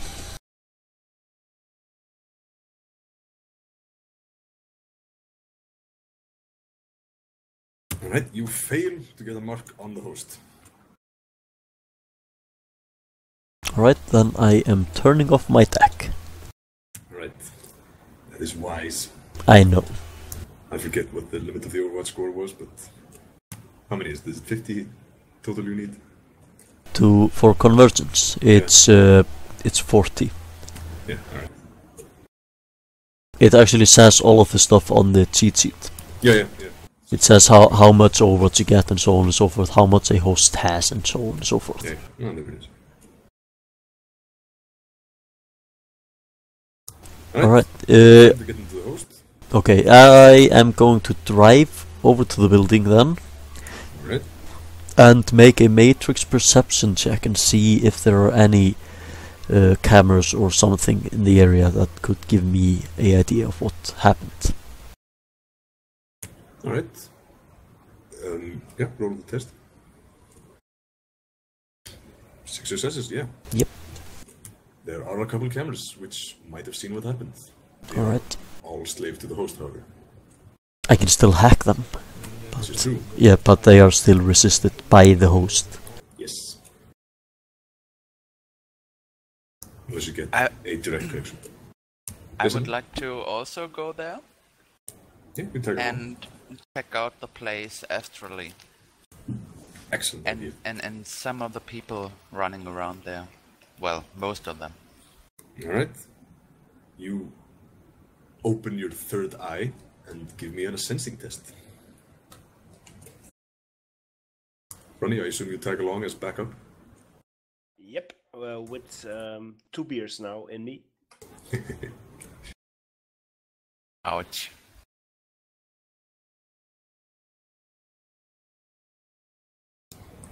Well, 3 successes. That's still enough to get a general feel for the area. The prevailing emotion in the Usher Code compound is fear. They seem to be quite nervous. There's a distinct lack of any awakened individuals. There's nobody around with any magic except yourself. And although this is not very unusual, there are a lot of people there. You might expect to see maybe 1 or 2, especially seeing as how many awakened people there are in Iceland. But there are definitely none within sight.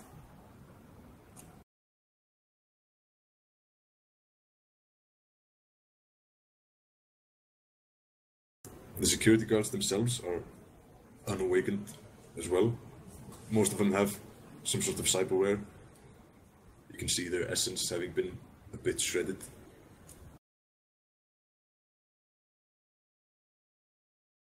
But otherwise there's nothing particularly unusual. And I also want to check out those broken windows. Astrally? On all channels. Alright, roll a perception check. Note that you cannot see through actual windows astrally. No. Just something to keep in mind. Any physical barriers you cannot see through astrally, even if you can see through them in the real world. But can you pass through the opening of the window itself? If you were astrally projecting, yes, but since Helen is only astrally perceiving, Okay, check. it's a moot point. 5 successes. Well, the windows definitely broken. They're all on the bottom first 2 floors, and they're all on one side of the building. There's 3 of them, and they were quite obviously blown in by some sort of explosive device, probably a rocket launcher. They did not explode from the inside. These look like the entry points for the runners. They look like they came in pretty hard. With a bang. Yes. Which would make sense considering what you learned about War Pig. Yes, it would.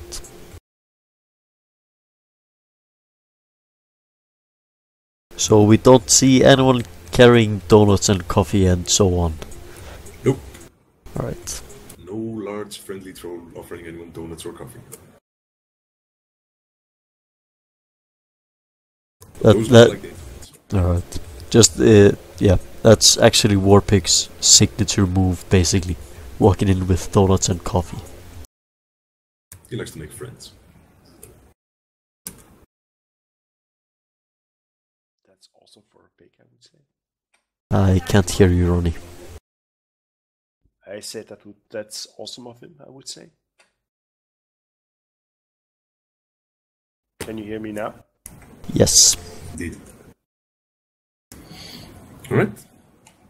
It sounds like about all the information you're going to get from the SOT code headquarters, unless you would like to try to speak to some of the guards. Is it not suspicious that the 3 of us are standing here? Well, you're in a car, which is sort of driving around the neighborhood. If you spend too long there, then yeah, they will get probably suspicious. Okay.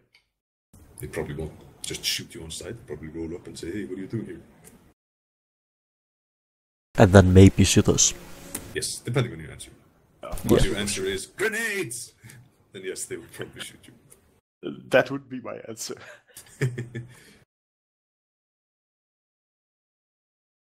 No, I don't think we're getting anything out of this since we don't have anyone with people skills, let's say.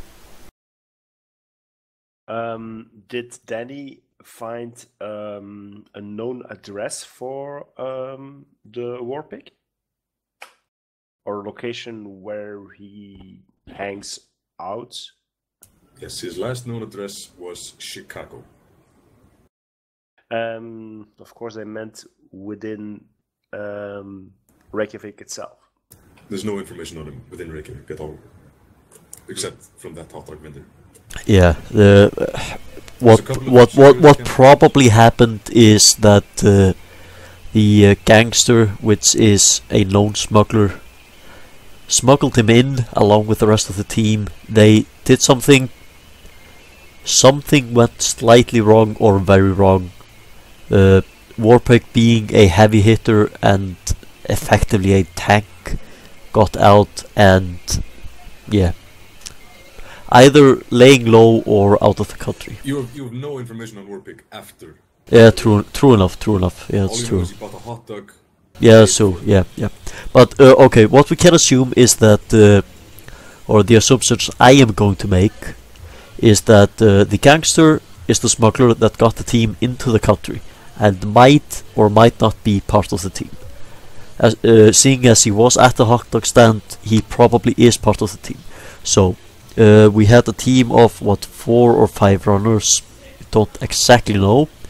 We know that. Do we know if 4 people went in or 5? You know that 4 people went in. Right. So we know that 2 of them probably were Warpig and the gangster. So they went in. They didn't come out, at least in a sense or a place where we know. So something probably went wrong, and yeah, that's all the assumptions we can make so far, at least, I believe. But we can get concrete information because there were 25 bodies. The bodies go to a morgue. So what if we check out the morgue and see if we can find out the identities of those 25 and see if Warpig or people standing out, if you get some information about it that way. Right. Yeah, you could do that. Computer search check, checking local morgue, see if they received an unusually high number of corpses. I'm limited by... No, actually I'm limited by 7 since I'm running the track program. Yeah. Whatever. Roll it. I just did, I got 6 hits. Alright, yeah, that's 6 hits. That's plenty. The bodies were not all delivered to the same morgue. 5 of them were delivered to the university morgue. 5 of them were delivered to a morgue in downtown, in the city center, in the city hospital. 10 were delivered to a hospital in Seltjarnarnes, which is in the Seyðisfjörður enclave. And then 5 were delivered to a local hospital in Hlíðar, which is Call's neighborhood. So the bodies were spread out to Yes. different morgues. Yes, with the 6 successes, you know that one of the bodies was a troll. Alright, where was the troll delivered? The troll was delivered to the Seyðisfjörður enclave. Okay, you said 5 to the university hospital, 5 to the city center hospital, Yes. 5 to Seltjarnarnes and 5 to Hlíðar. 5 to Hlíðar and 10 to Seltjarnarnes. Oh, 10 to Seltjarnarnes, okay. Yes. I was thinking about the missing 5. Yes. You have found them.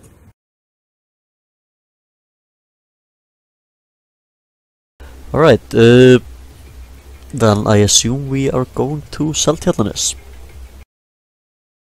Any objections to that? Any other suggestions? I think we should investigate those disappearances still. And I want to check out the places where the people disappeared or walk the way they walked to the fitness Okay, studio. yeah, we can do that as well. And I'd like to use some combination, I don't know, intuition, Perception. Alright, then I assume we're heading to Breiðholt. And I'm tagging along. Alright, let's go. I am going to stop at my place first though, and pick up our stuff. Before you do that, you are stopped at the checkpoint to the city center. Alright, I'm There's a going couple to of guards stop. who step into the road and signal for you to stop. I'm going to stop. Right. They stand very still in the center, speak something into their comlinks, and then a short while later, a car rolls up belonging to one of the guards, signals for you to follow him, and then drives off into Hlíðar. Alright, I am going to follow him. Right? You follow him, he pulls up. And I am going to ask while we do that, are either of you armed? Well, my arms are still in the car. I did not take them out, so I'm on my person. I'm not armed. Well, you are in the car, so your arms are within reach. Ah, then I could reach for the guns and the grenades. Alright, Oh, just be ready in case shit hits the Preparing fan. myself and itching to do so.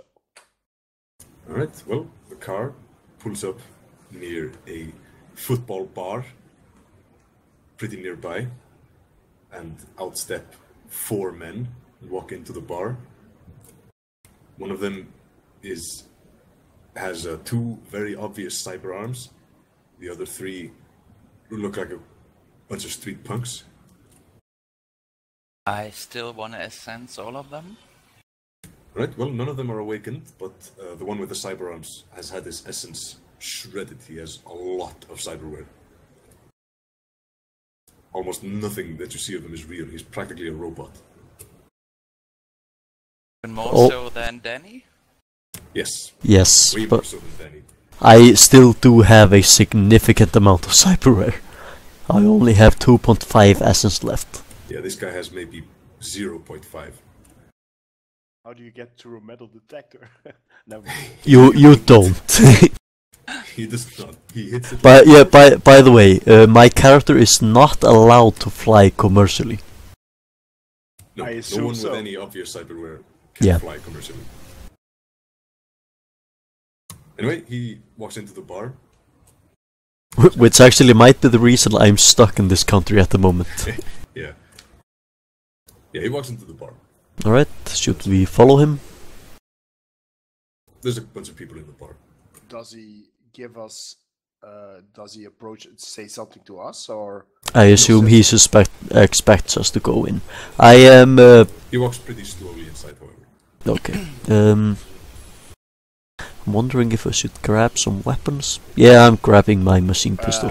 I do the same. Alright.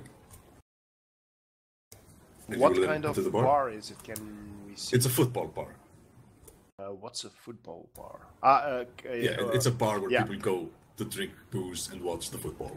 So there are lots of normal or innocent people around. Yes, there's a bunch of innocent people around just watching the game. Awesome. Okay, then. 5 grenades, I suppose. Yes, the fragmentation grenades. I take Alright. soft targets. Alright. Well, you Alright. move in after the guy. I am going straight to the bar and I am buying one, what's it called, pitcher of beer and getting 3 glasses. Alright. The guy sits at a corner table. These 3 guys do not sit, they stand near the table. Alright, 4 and they glasses stare then. at you. Alright, then I'm getting 4 glasses and I am offering 1 to the guy that just sat down and 1 to myself and 2 to my other teammates. Alright. I keep standing. Alright. I'm Standing. sitting down. Yep, I'm sitting down. So you will stand opposite the gangsters. Yep, and focusing on the 2 guys, goons, left and right of him. Alright, there's 3 of them. It's a booth near the wall, so they're all on his left side, standing with their backs against the wall. Yeah, I still keeping an eye on those guys while I'm standing. All right. He looks at you as you take a seat, picks up the beer, nods, and says, "We've been asking a lot of questions." I nod. Yes, and we have been getting some answers. I assume you have more answers for us, since you know we've been asking questions, or even that you have, well, let's say a business opportunity for us. I have a suggestion. Go ahead. There's two ways for you out of this mess. Number one is you walk away and act as if you've never even heard of Usher Decode before. Second one is you reclaim a bit of lost property. Carry on. Well, as you've been asking a bunch of questions, I assume you know there wasn't a gas leak at the headquarters. Well, I wouldn't say we knew there wasn't a gas leak, but we assumed there wasn't one. How much do you know anyway? Am I wasting my time here? Well, we know a fair amount, but as you probably know, information is money, so you're not getting any knowledge for free. You notice that the guy keeps his eye on Ronni, who barely notices you. Although he is talking to you, I know. keeping his I'm eyes happy on with the that. muscle. So you know a fair amount, eh? I'm just looking at him all the time. Alright, well. Seems to me you don't know anything.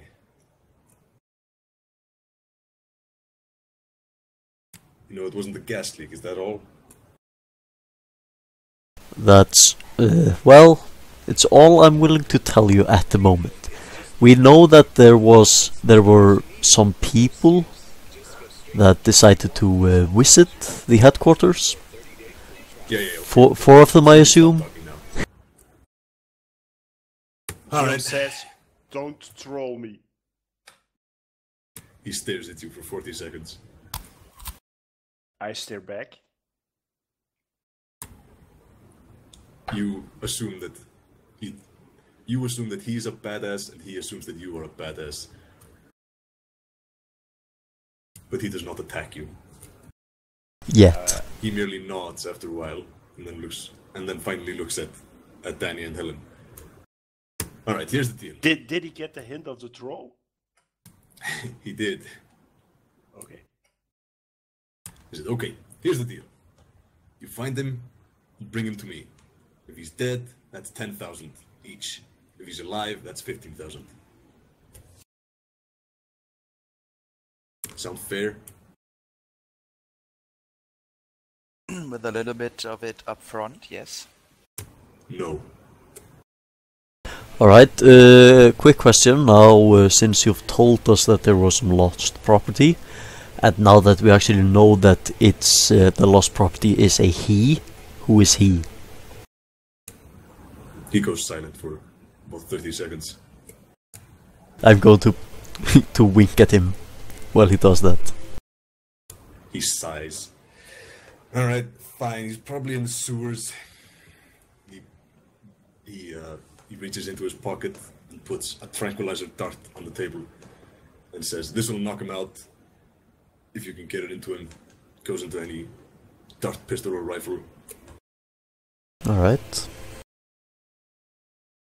If you have to kill him, then fine. Just Alright, I'm assuming this is some kind of special sedative.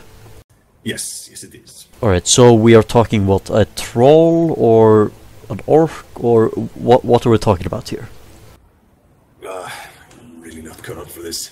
Fine, it's a dog. It's a really, really big dog. He got out during the break-in. Dog? That's right.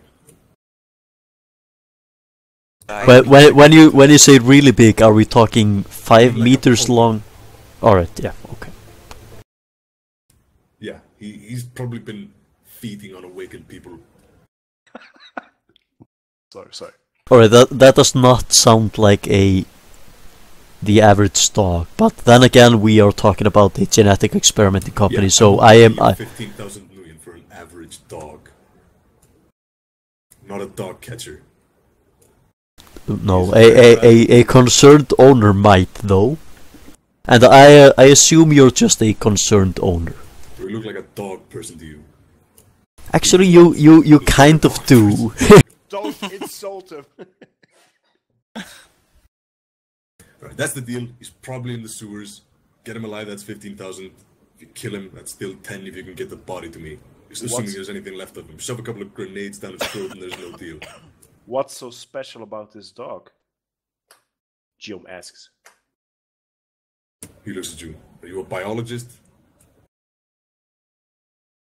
Are you sure? No. Then I couldn't really explain it. He's very valuable, let's just put it at that. Fair enough. Alright, yeah, Alright. I think that kind of settles it. So, yeah. So we leaving the bar. Yep. Go back into the car. I am going to nod to the guys, to the goons that is, drink the rest of my beer, and leave the rest of the pitcher. Yeah, And of you course, will take the dart. Of course, Yes, we're taking the dart. Alright. Alright, now that we're in the car again, I am going to ask, do either of you have a dart pistol or rifle? No, I'm not good with that kind of stuff. No. No. None of you have that. Is a grenade also? But I have grenades, I say. That won't launch a tranquilizer dart. However, you can stab it into something and it'll deliver its payload. Right. Do either of you feel comfortable going into melee with a dog that is worth 10,000 dead and 15,000 alive? Better question, can either of you actually wrestle a dog the size of a pony? Because I cannot. Can we use magic to deliver the dart? Yes. No. If I you can. had the flings spell, then you could. But we No. don't have that. I'll be right back. I'm going to get some coffee. Yeah, I'm going to grab some drink as well. Take 5. Take 5. 5 it is.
And I'm back. Back.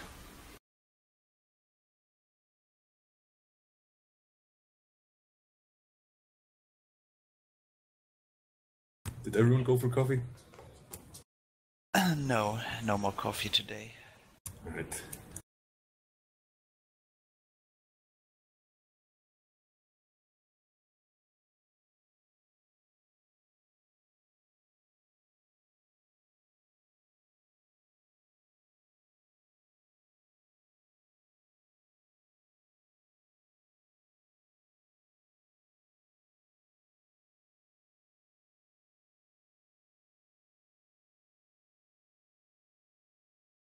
Ooh, physical barrier. That's useful.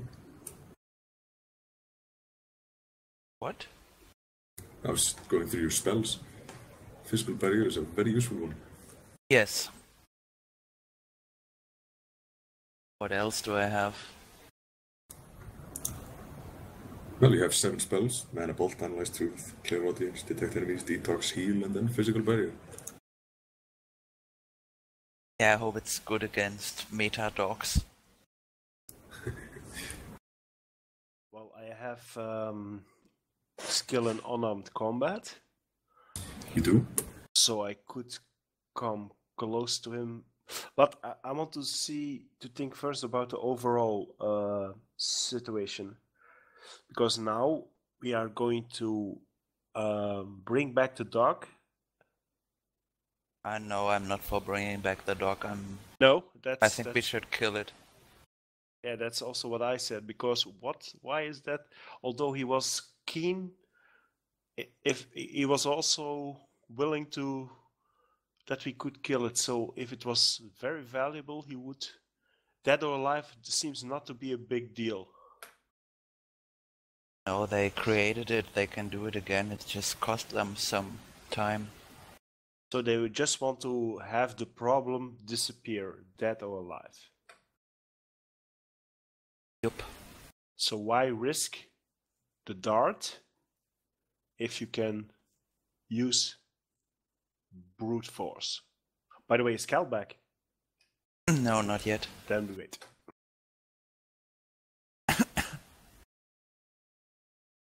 Welcome back. Welcome back. So I assume everyone is back then? Indeed. Yes. I'm for killing this thing. Yes, yeah, I'm Gioom, so there was no question. Why risk a idiotic dart if you can... There are other ways to take him alive. Stick and shock ammo, for example. Again, why risk it? True enough. But I think we still should apply the dart. At least we should have yeah, exactly. Guys, can you give me your emails just in the TeamSpeak thingy? And I can share the Shattered folder we have in the Dropbox with you. Can we roll for it? Yes, you can. It's an automatic success. Yeah, but it burns one edge. Sorry, there was 0 success for me, so... Oh. Well, the guy was willing to pay 15,000 for the dog alive, so that's an incentive to bring him in alive. Yeah, but if we die, then what that's does... 10,000. So... 10,000 for the easy road and 15 for the road that maybe get you killed. True enough.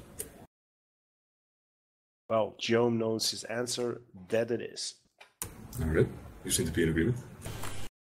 You also are agreed that you'll deliver the corpse to this dude. This angry looking Cyberman. I'm wondering, can we... I assume he gave us a number. Yes, he did. Well, I assume we probably cannot trust him any further that we can throw him. No. Yeah, you can't throw him very far at all. No, we can't. He's made of metal, he's very heavy. Still, I wonder why does he not do it himself? Why does he ask us to do it? Why indeed? Because, well, he has the muscle. He is capable of doing it himself, so he asks us. It feels like there is something fishy. Maybe he's afraid of the dog. I think the dog is very dangerous, and I still want to investigate the appearances. I agree. And now I want to look for sewer access in the area. Alright, well, you know the neighborhood fairly well. The sewers are huge. It's a giant network where a bunch of homeless people often live during the winter as it gets very cold, for obvious reasons, being Iceland and everything.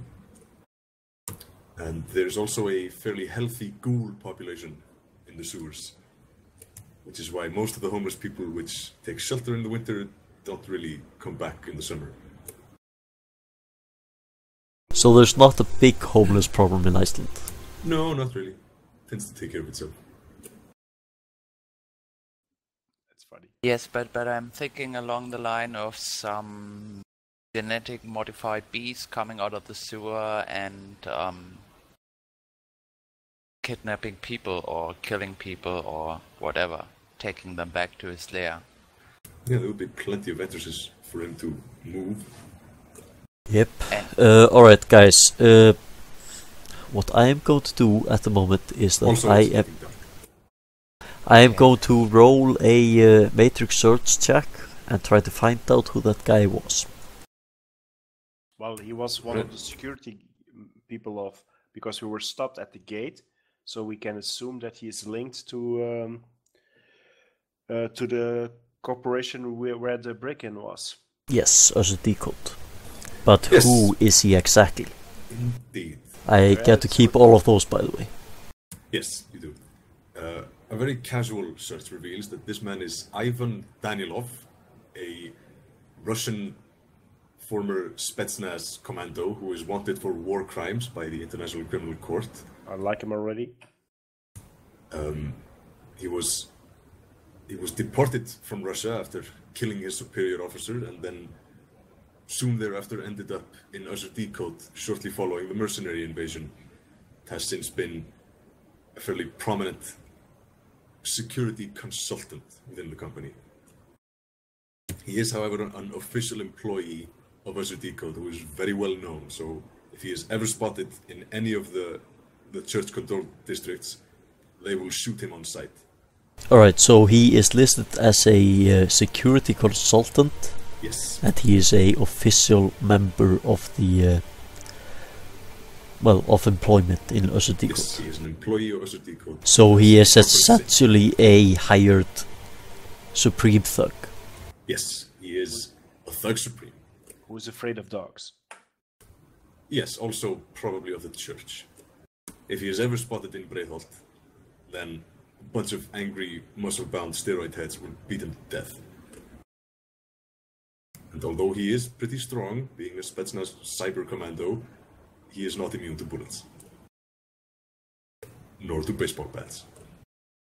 And having seen the church thugs up close, you do not doubt that maybe 5 of them together could rip him to shreds. And there's way more than 5 of them in Breiðholt. Okay. So that would probably be the reason why he doesn't do it himself. That makes a logic reason.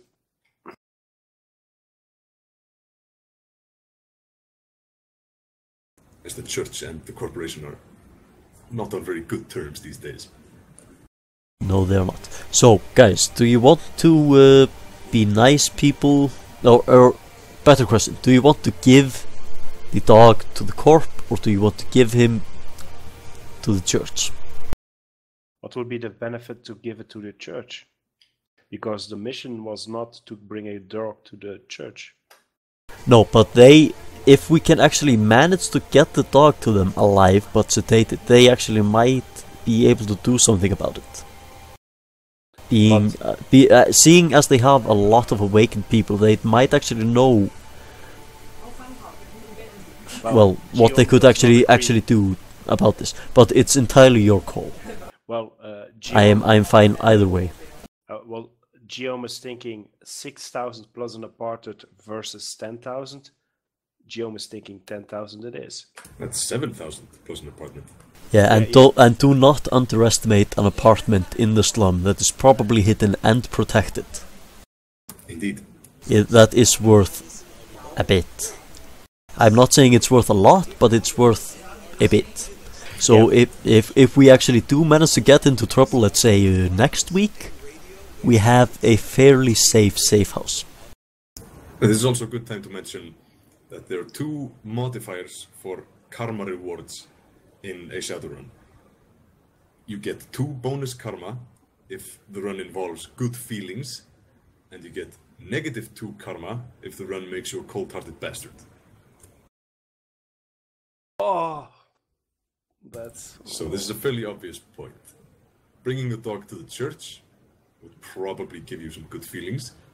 Yeah, probably. Assuming that the church can actually save the dog.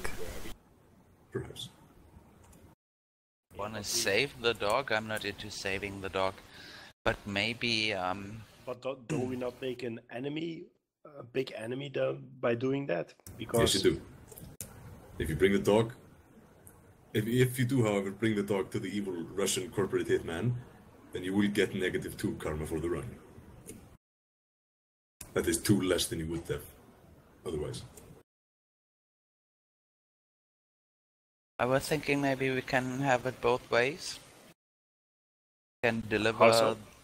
We can deliver the dog to the bad guy and get a sample and some evidence for the church people. We could try that. Gioom is calculating 70,000 plus an apartment and is agreeing.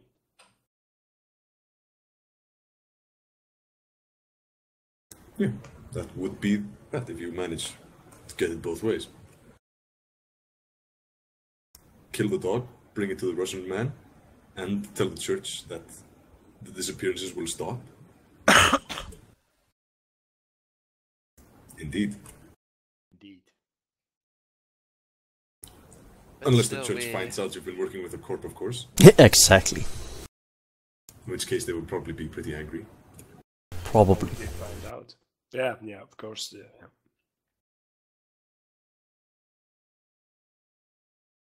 Again, for the church, your primary mission is to investigate the disappearances. Yes, and put a stop to them. So, if delivering the dog, if we deliver the dog, could we also make a deal with the corp for stopping the disappearances? We do not know the link yet. If there is Probably not. The corp wants the dog, and the church wants the attacks to stop. However, if we actually decide to turn the dog into the corp, the church will probably not be happy and not willing to pay us, simply on the basis that we helped the corp, and the other way around. But we also help them.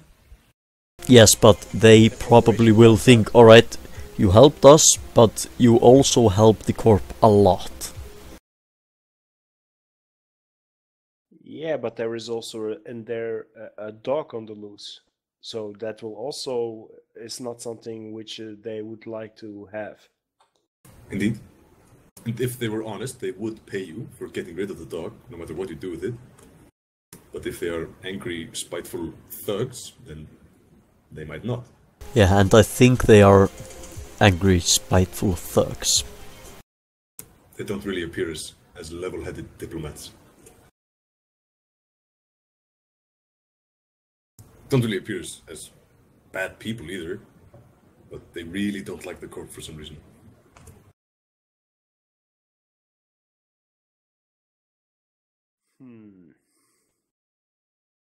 Anyway, the first step is to find the dog. Yeah, it's true. But the big question is, what do we want to try to take it alive? Well, we can go preparing to take it alive, but be let's say 10% ready to take it alive and 90% ready to kill it on the spot. Alright, fair enough. Sounds reasonable. That way, either way, if we manage to catch it alive, we can always kill it afterwards. Indeed. So let's at least start with a plan of taking it alive, and we will see where that goes. But safety first. Of course. Because I have a feeling I have to be close by with the dog, and I'm not looking forward to that. You shouldn't. I do not envy you that. Well, I have some grenades who can make that change. But yes, let's prepare. Alright, what time of day is it? It's about 5 o'clock-ish. In the afternoon? Dark. Yeah. Yeah, okay. It's getting dark. Alright. It's not quite dark yet, but it will probably be by the time you get to Breiðholt. Okay, then let's go to Breiðholt. A question, because the next step will also be that we have to find the location of the dog. Can I assume that the dog already makes some victims in the sewer or something? Maybe we Probably. should talk to the ghouls. What I was thinking is I should throw down a couple of drones in there. Just make them fly around a bit. If we don't find anything within an hour, then we start maybe asking the ghoul population or just searching ourselves. Yeah, I think that's a good course of action. I agree. Alright, you roll into Breiðholt. Are you going to check on the families of the disappeared adepts? Or just straight to the sewers? We might as well just talk to the families while I launch some drones. I have time to spare. Just put the drones in. Just keep their video feed in my view at all times, and just have them on autopilot on other. Yeah. You roll up on where the families are, and about 100 meters before you get to the house of the families, Ronni, make a tracking check. Okay, how the hell do I do that? That's a skill, which is tracking. You have 9 Yeah, dice. Yeah, it takes some time to look it up. 1 second. I have 9 dice, yes.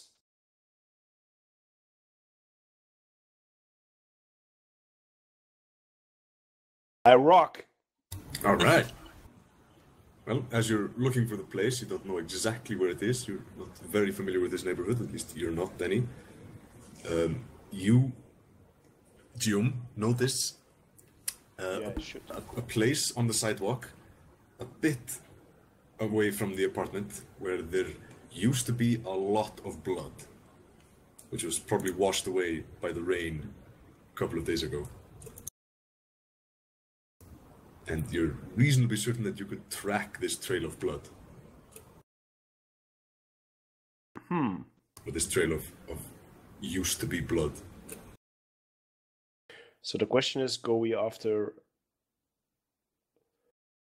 Well, I'm not going to track it by myself. What we could do is we can send one of the drones, to track yes. to track the path, and I can just keep the other one on autopilot. It's the safest way. Yeah, the drone probably won't be able to track the blood. It's pretty tough to tell where it was, but there's a few clues that you can pick up if you're good at tracking, which Ronni is. The drone is not particularly good at tracking. No, it is not. Well, then we have a choice to make, because if we're going to track this trail, which if I'm going to track this trail, we go in as a force, I would say. Yes, but what we can do is that we can send one of the smaller drones in front of us at all times. So if something is coming at us, we at least get a few seconds. Is it a fresh trail? No. It's a couple of days old. And most of the blood has been washed away by the rain. But there's a few droplets here and there. And you can tell by the arrows in the air and stuff that someone passed through here a few days ago. And when he did, he was leaking a lot of blood. Well, our first instinct was going to talk, but we could start looking into this. But it's getting late, so not sure if we should do it right away. Well, the question is, if we wait, let's say we do wait, then more people might, the trail might get called and more people might get killed. Well, it's an important clue. Then I would say let's focus on this clue we just found. I agree. Just, I say we just keep a drone, like, maybe 20, 30, 40 meters in front of us, depending on where we are and so on and so forth. So we just know if something is coming at us a few seconds before it actually hits. Yeah, but I'm preparing then for the worst. Yeah, obviously we are bringing everything down to the sewers. Yeah, thank you. That's Except what I the want to say. cars. Except the cars, obviously. How do you fight them, Danny, without the car? Oh, I have a decent amount of assault skill with automatics. Gioom was joking. Also, I can just say, Gioom, go! Yes, you and then see- run away. Yeah, then Gioom will get mad. So Gioom walks in front Right. and starts tracking the trail. Alright, Are with your... we entering the sewers? Yes, the trail Yes. leads to the sewers very quickly, and Helen, you are aware that this part of the sewers is ghoul country. Alright, I am keeping one drone in front and one behind, because crocodiles. That's a good idea. And I want to try detect enemies. Alright. You would cast that spell, keep it ready, and it will detect any enemies within a certain radius. So this is my first time spell casting. I have to choose some force for it. Yes. The range of the spell is determined by the force. The range is 10 times the force in meters. So if you pick a force of 6, that would be a 60-meter radius around you that you would detect enemies.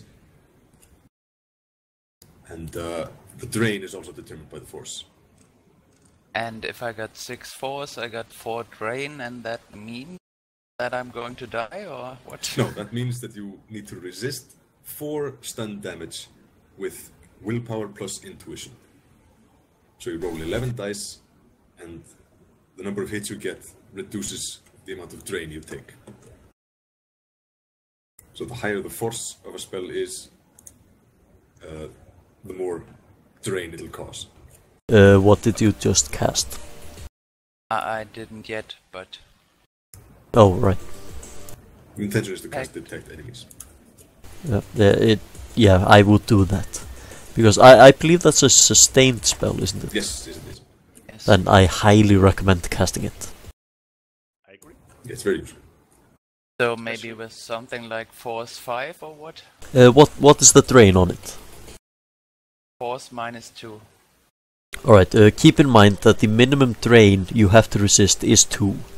So the minimum amount you basically want to put the force at is 4. So 4 or 5 is fine. Also, you can Yeah. expect to get about 4 hits on your 11 dice. Yeah. So I go for 5. Yeah, I would usually, if you can expect to get 4 hits on your drain resistance, I would usually aim for resisting about 3 or 4 on these regular checks. Also, what you can do, one option is to buy hits. Then you buy 1 hit per 4 dice.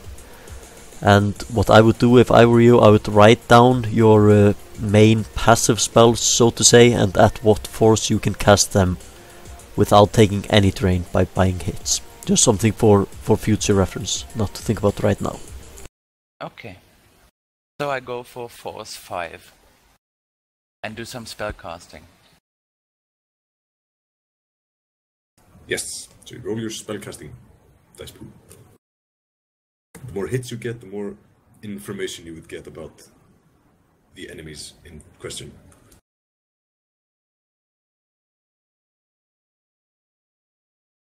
That's 6 hits. Limited by 5, since that's the force of the spell, but that's a bunch. You will know pretty much precisely the intention of the enemies in question. That's good. And now this drain thingy is happening? Yes, then you roll 11 dice, and yeah, the number of hits you get is subtracted from the amount of drain. Yeah, so that's 4. You took no drain. Oh, okay. You're perfectly That's fine. nice.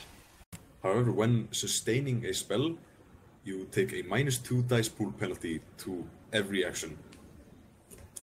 Okay. There are ways to actually get rid of that, but we will get into that later. Yes. Alright, so the trail leads very quickly into the sewers, which Helen recognizes as ghoul territory.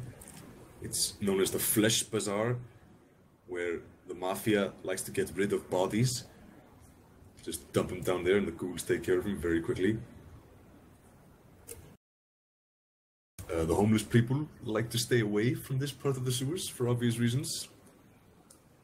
But, yeah, this is where the trail leads.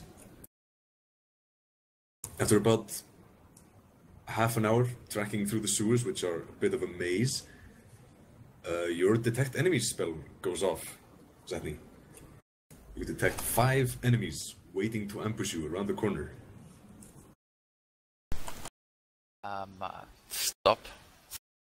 The information you get is that these are 5 ghouls carrying machine pistols who have the intent of killing anyone who goes near their new god. There any place to hide or avoid them? Well, there is one place, which would be swimming in the sewer water. Are they grouped together? Yes. They're waiting behind a bunch of crates just around the corner. I'll throw it up with you. So they are not moving? No, they're waiting. I personally vote grenade. Yeah, I was just thinking that, are they waiting for my grenades? I would assume so, yes. The problem, of course, is it will be loud. Do we sense any more presence in the area? No, not within range of the spell. Alright, before you do that, I am going to make a quick matrix perception check. Mm-hmm.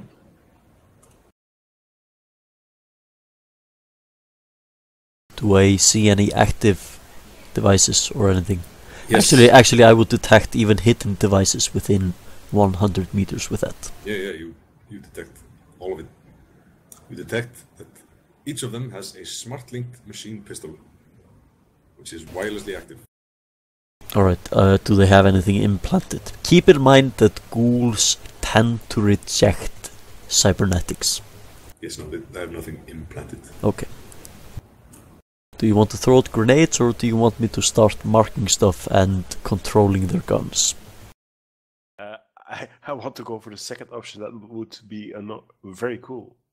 Yeah, I cannot aim them, but I can do stuff like ejecting the clips, firing 10 rounds, and so on and so forth. Well, that would give the diversion, and so they would not notice me throwing the grenade. Win-win. Alright, how about what I can do, I can mark 2 of them at a time, so I can basically hack two of them at a time. I can get plenty of marks on them fast enough, and I can make 2 of them go full auto at the same time, and you throw your grenade at the same time. It should distract them a bit, and we might be able to blow them up. Gioom loves it. I could put up a barrier, would that help?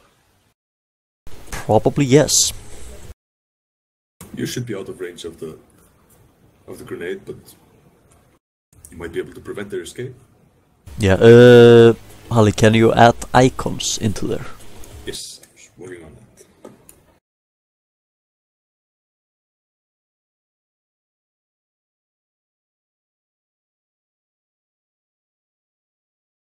Alright, I am going to hack on the fly, and I am using fork and exploit, so I can attack 2 of them at a time, and I am going to go balls out crazy, and I am going for 3 marks in one go. You are crazy indeed. Also, I am etching this. Of course you are. Nice.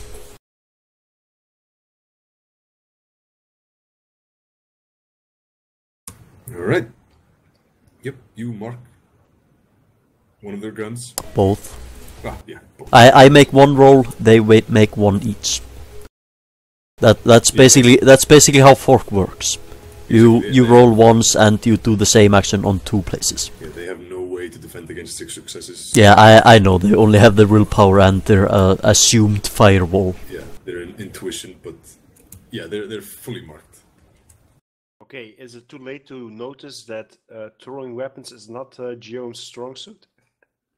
How many dice do you have in there? 5. I assume throwing weapons, that's the... Yes, but you only need 3 successes to hit precisely on the spot. And if you fail that, then it just goes a bit to the side. Yeah. It's plenty to hit a grenade into a room. It's not difficult. Gioom Yeah, ready but to go. I highly suggest though that you spend at least a few ranks into getting that at some point. Because even if it doesn't matter right at the moment, it will Yeah, matter at some point. Yeah, I agree. Are we ready? Yep, roll it. Yep, alright, just before you do, I am going to spoof command and yeah, The full barrier auto. is up. The barrier goes up after I throw the grenade. Where would you like to put the barrier, Zatni? I thought this is a defensive barrier all the time, or can I put it where I want it to be? You can put it wherever. I think it's just within line of sight. Yeah. Gioom wants to throw. If you, Zatni, if you press your left mouse button and hold it for a while, you make a mark like that, so you can tell us where you want it, like that. Yes, but where would it be useful? Do we want them... Maybe we don't want them to escape. Alright, where are we at the moment? You are just around the corner. This place. Okay, can you... Alright, you can just do that later, to add some tokens that we can control. Yeah, sure.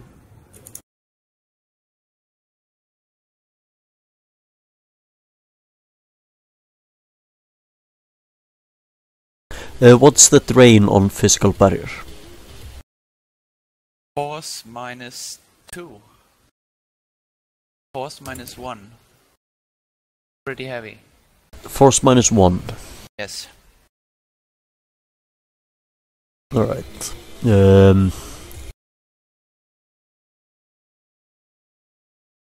Yeah, I say we skip the barrier, because if you want to drop the barrier, you will actually have to go around there, so they will probably spot you. Yes, and maybe I can put it up later if we need it. Yeah, exactly. So I think we should just full auto on the 2 guns that I have marked at the moment, and Ronni throws his grenade. How about that? That's a tank, by the way. Looks awesome tank. Can I have a tank in the sewers? No, that's running. Alright, how about now? No. Well, it's big enough to fit. True enough. Yeah, it's a small tank. Also, that's Yeah, running. Can you What? move it? Is that me? Yes, that's you. Can you move it? No. Ronni, select the pointer on the top instead of the ruler, and then you should be able to move it. Nope. Dang it. No, I can't. I can make Nope, cannot move it. Is it normal? Yeah, probably. I don't really know that much about this system. That's fine. I'll just move it for you. I want to throw the grenade. Right? Where would you like the grenade? What is that? That's Zatni. Okay. Yes. Mage. That's awesome.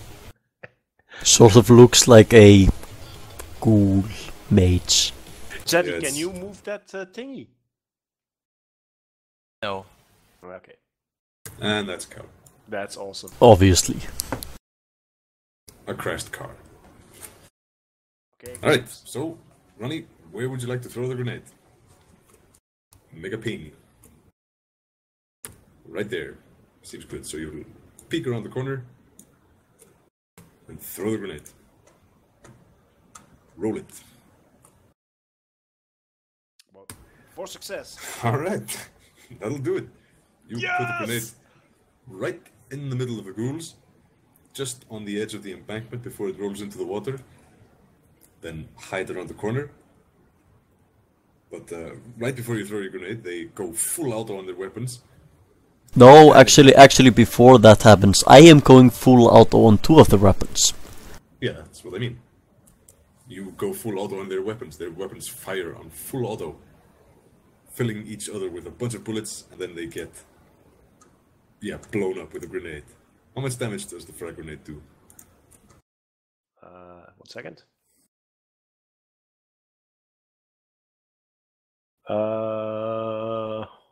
Where can I see that? Gear? Yeah. Yeah, I'm looking at gear. Click the grenade. I did. Category rating, capacity, quantity. What do you have open at the moment, Ronnie? Do you just have the Chummer program open? Yes. Should I look in? Yeah, okay. It doesn't say in that thing. I think it's 18. Yeah, I think so. What you should do, Ronnie, is you hit the print button in Chummer and then just use some sort of PDF creator, or even just the thing that pops up when you hit print. What actually comes up when you hit print is just a character sheet, effectively that has all your stuff that you need.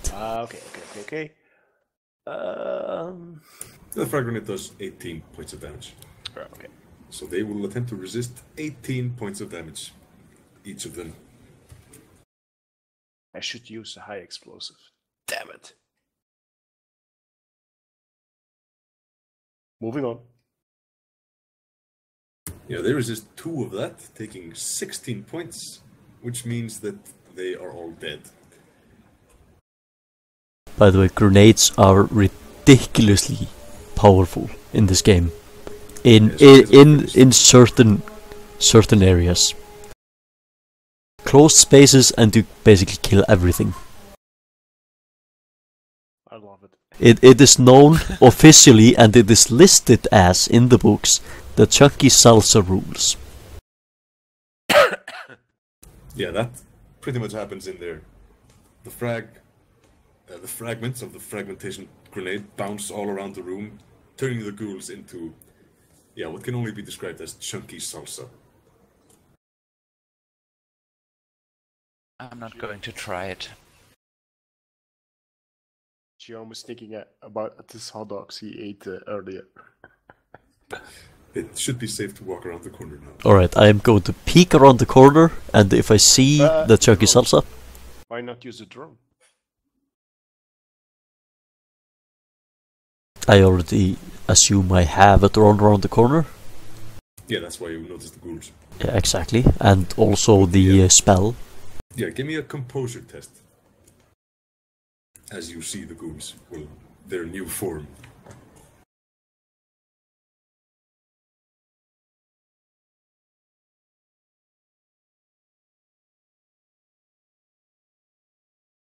Right, that's enough. You do not throw up.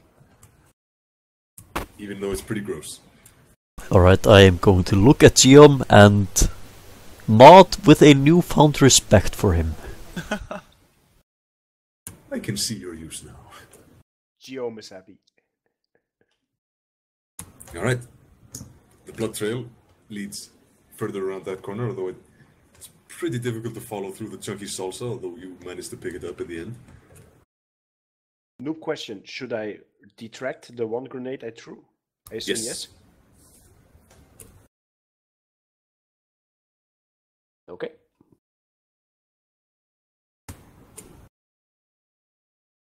Yeah, then you move around the corner and start following the trail again. The sewers become a bit of a maze once again, and give me a perception roll, all of you.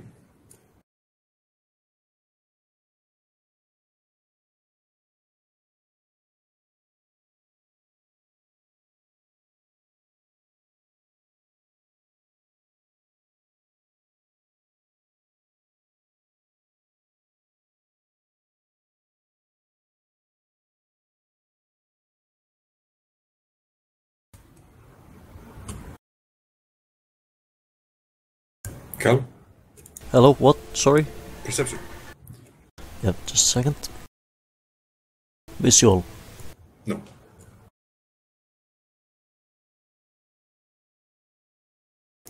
Alright, well, Helen, you can hear a very, very large predatory creature stalking you from behind. From behind? Yeah, he moves very quietly, but you can just hear when his paws How far beat the away? water. A few couple of, maybe half a dozen meters behind you around one of the corners. Not exactly sure where. Now I want to use the barrier behind us, so it can't get at us. But then we can also do nothing from the barrier to its... So we can do nothing to it itself. This is true. I can. Well, Dani is behind, so meh. Alright, you're gonna throw off the barrier? Yes. Because I don't want to be ambushed. No, that's usually bad. So I have -2 dice on everything? Yes, since you're sustaining the detect enemies spell. Maybe I'm just going for force 4. By the way, you don't get the -2 on damage resistance rolls. The only thing you never get minus on is damage resistance. So that is strain also. Yes, that also means drain. Yes. Alright, then it's force 5. Alright.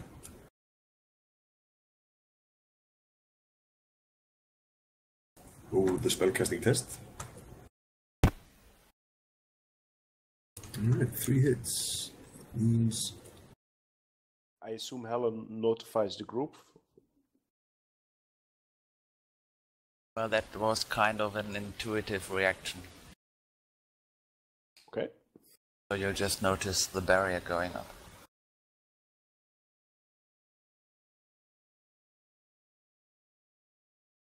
So we all turn in the direction of the barrier. Yes, and a good thing too, because as soon as she puts up the barrier, a dog the size of a small pony, covered in cyberware with jaws that look like a bear trap, lunges at you from behind and hits the barrier. You may now roll for initiative. I still have to manage drain, I think. Yes. Do we all roll? Yes. Hell, Okay. I believe you can put up a initiative order that we can roll in. Yeah, probably. I have an Excel sheet though. Yeah, alright, fair enough. Yeah, we will. I think you and me should get together this week, since I am going to probably start GMing for the net this week, and just try to figure out this Roll20 thing and how it works. Yeah, that seems like a good idea. So, Alright. the initiative check is under your other info tab on the far right of the character sheet. Ah, yeah. Okay. 13. Okay. Yeah, so you don't roll 13 dice, you roll the 4d6. So you roll 4 dice and then add the result to the 13.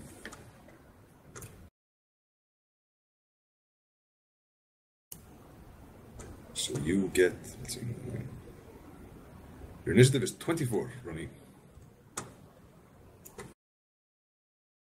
Ronnie, I highly recommend just writing into the text box when you're rolling for initiative. That way you can keep all your skill checks in the actual dice roller app, or what you may call it, and just the initiative in the other box. Okay.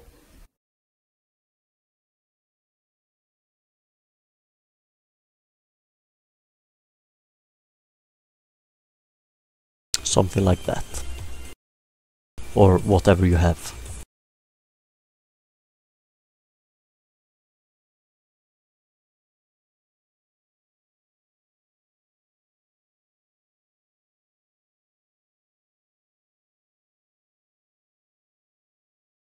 Alright, the first one to go is Ronnie. Surprise! What? But I cannot go past the barrier. No, you can't. Okay, so I walk to the barrier. So I'm now ahead of the group, and Alright. I'm looking at the dog. You can barely see the dog through the barrier. It's a bit... the barrier is like a shimmering fog, but he's snapping at it pretty hard. It probably won't hold him for long. I have my weapons drawn, by the way. Of course. Wait, Helen is a black magician, isn't she? No. What kind of spellcaster is she? Or actually, don't tell me, I have no idea. Yes. No, of course not. Also, you know nothing about magic. You exclaim, "What sorcery is this?" as she casts the spell. Enlarged person. Yeah. Can Helen sense the about the dog? The intentions? Curiously enough, he doesn't seem to show up on the detect enemies spell. Because that was weird. So Yes. As far as that spell is concerned, he is not there. Zatni, what spells do you have? I have Mana Bolt, Analyze Truth, Clairaudience, Detect Enemies, Detox, Heal, and Physical Barrier. Alright. Mana Bolt can be used through a physical barrier. Yes, as long as you have a mana connection. Yes. You can open your third eye to astrally perceive the dog. Is it my turn already?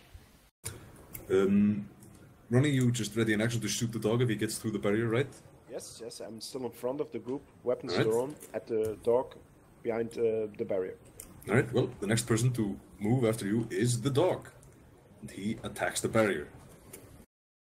Does the barrier hold?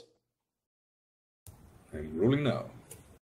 No, the barrier does not hold. He chomps through it like it's made of wet tissue paper. Gioom empties his weapons. Yes, he does. So roll me a firearms skill test. Okay. Which is a pistol roll. Alright, quick question. Does the dog look like this?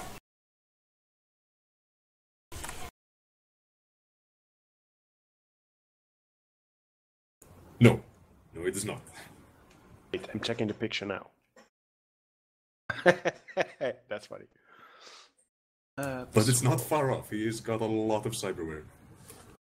Alright, what does the dog look like? What kind of dog is it? How cybertop is it? What can we tell about it? Just from looking at this. Yeah, it looks like sort of it used to be a German Shepherd, but A large one, I assume. yeah, a very, very large German Shepherd, the size of a large pony. His teeth have all been replaced by some sort of, like metal knives, which look about as sharp as surgical implements. His claws are like big metal scythes. There's armor plating on his body all over the place. His eyes have a sort of laser sight. He looks almost robotic, but there's fur sticking out here and there. So he basically looks like that dog if that dog was actually a German Shepherd and looked cool. Yes, pretty much. Alright. He also has a lot of blood around his mouth. Alright. So he has apparently been feeding. Yes, he has. And he is not a hellhound. Well, he looks a bit like a hellhound. Alright, I have no skills to actually identify if he is a hellhound or not. Do either of you guys have any skills related to paranormal critters? No. Alright, I hope he's not an hellhound. And you say that because a hellhound is immune to something? No, hellhounds No, can breathe fire. because they can breathe fire and they are a subspecies of the German Shepherd. Also, they are freaking awesome. He seems to be going for the party. He chewed through the physical barrier, but he can't attack anyone else on this turn. But Ronnie, Yeah, my reflexes kick in. So yeah. I, by the way, my weapons had the the heaviest ammo loaded because I Of knew. course. So PDS ammo. Ronnie, actually, do you have stick and shock? yes, I have. Alright, Heavy weapon. please use that. Yeah, I said Because we yes. want to grab him Yeah. alive. At least for now. What? Okay. I loaded them not knowing that. Okay. Yeah. Okay. It's good. Alright. I'm rolling now. My pistol thingy. Yeah, keep in mind, however, that your pistol thingy is modified by 2 factors. Number 1 is your adept power, which is improved ability. Yeah, the highest number I take. Yeah. So that's 17. No. Yeah, plus 3, because you have improved ability 3 in pistols. Yeah. Yeah. 3. So 20. Yes. Come on, pistols. Do you have a smart link or something? Oh no! Oh! That's not good. No, that's not good. This is what edge is for. Yes, it is. Okay. So, how much edge do you have, Ronnie? I have 7. That's bad, I assume. No, it's very good. It's the second best you can start with. So I can do reroll or something. Yes, what you can do is you can re-roll all your failures and add them to what you actually got. So you can re-roll 17 dice and add those to the 3 successes you got. Yes, and make a note somewhere that you spent 1 edge. Don't reduce the edge on your character sheet. Just make a note that you used 1 point of edge. You regain edge by either sleeping or doing really, really cool stuff.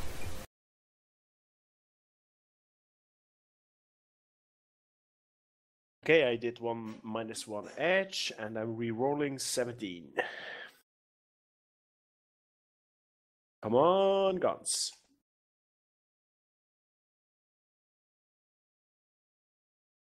Right, that's a total of 8 hits. Alright, what gun are you using?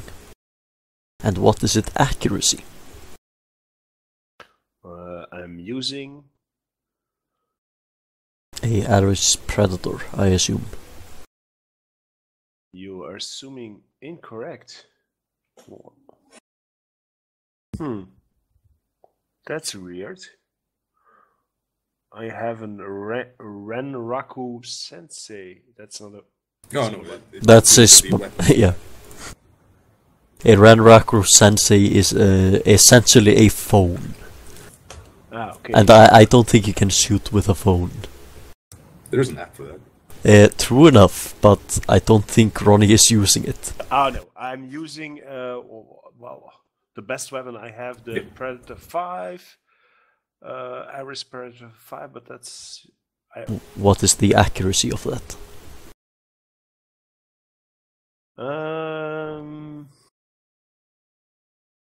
It does not show here. Yeah, it's 8. It says on the...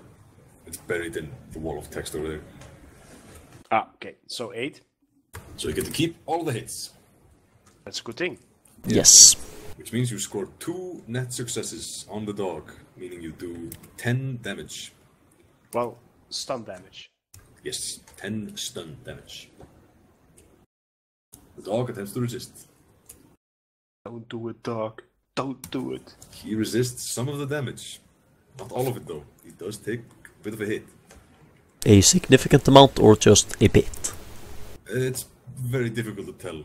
There's a lot of cyberware there, but he does seem to slow down a little bit. Okay, fair enough.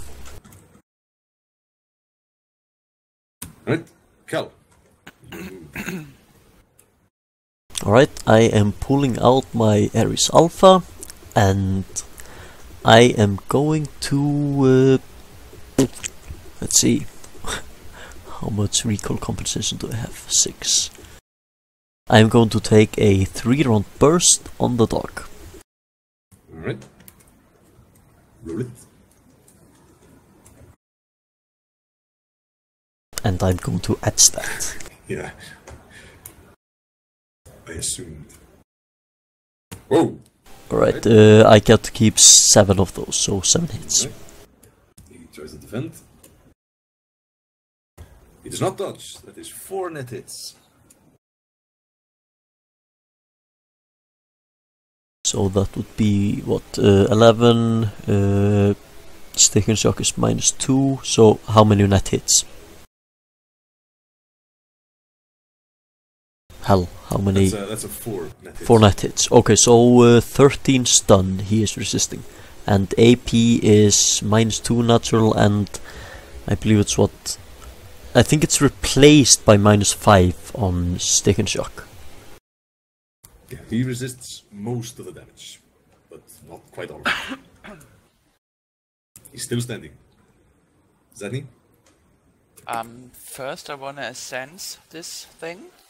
Alright. For weaknesses, maybe. Alright, roll a sensing.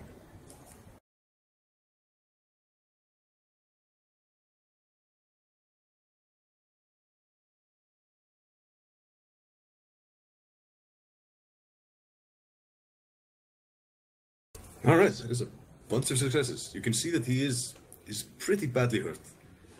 He can probably won't take another shot like that. One thing you do notice, which is not really a weakness, is that he heals damage incredibly fast. So if you don't hit him next turn, he will negate most of that damage. And as you look very, very hard at him, you can see that his natural healing process is very impeded by the cyberware. If someone were to remove all that metal from him, he would heal the damage in about one night, becoming just a regular pony-sized dog.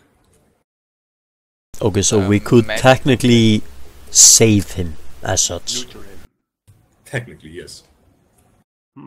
However, right now he is very angry and is going to eat you, and especially you, Zatni. He seems to be homing in on you. Oh, Yeah, I was in sure. front. Okay. Yeah, his intent, you gauge from sensing his aura, is that he will trample Ronni and Cal, go straight for you and try to eat you. I am assuming because you are probably the most magical character. Yes, that's exactly why he is drawn to awakened characters like a moth to a flame. Can I still cast a spell, or how Yes. much time? Still have a second. Mana. Can I do stun damage with Mana Bolt? No, a mana bolt only does physical damage. So that would not be a wise thing to do. Do you have any other damaging spells? No. Alright, then I would still cast Mana Bolt at him, unless you have some other debuff for him. Well, you have one. A physical barrier. True enough, it will slow him down. It will force him to actually attack something else than us. The barriers, so we have time to react again, no? Yeah. Yeah, You, go for the barrier again. what you can do is you can just drop the other barrier that probably has disappeared and Yeah, it's gone. it's gone by now, and just make another one in front of us. It will probably attack it and destroy it, but that will take away its action. So it I will do slow that. it down a bit. Alright. You throw up a barrier. Ronni, your move. Actually, before Ronni does his thing, Right. Zatni, how are you casting that spell? Can you describe it to me? The barrier. Yeah, how is your character physically doing it? Oh, it's just a movement of both my hands on Alright. both sides up. Alright, so nothing really specific.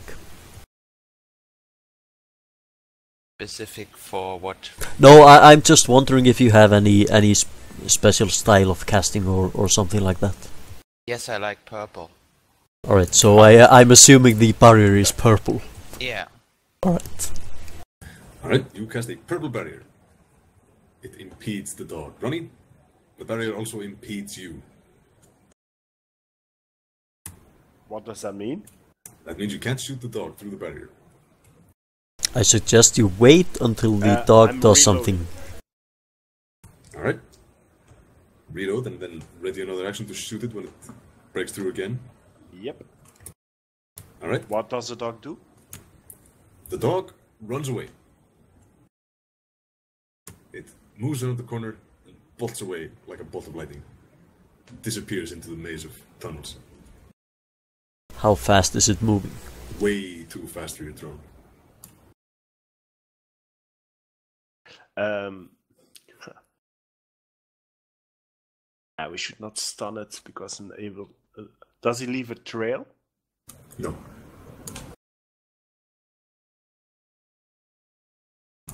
Not in physical space. He does, however, leave an astral trail. Over to Zatni. Which I'm To going to Helen. sense, or what? Yes, you can follow him with a very easy sensing test now that you've got a very good read on his aura.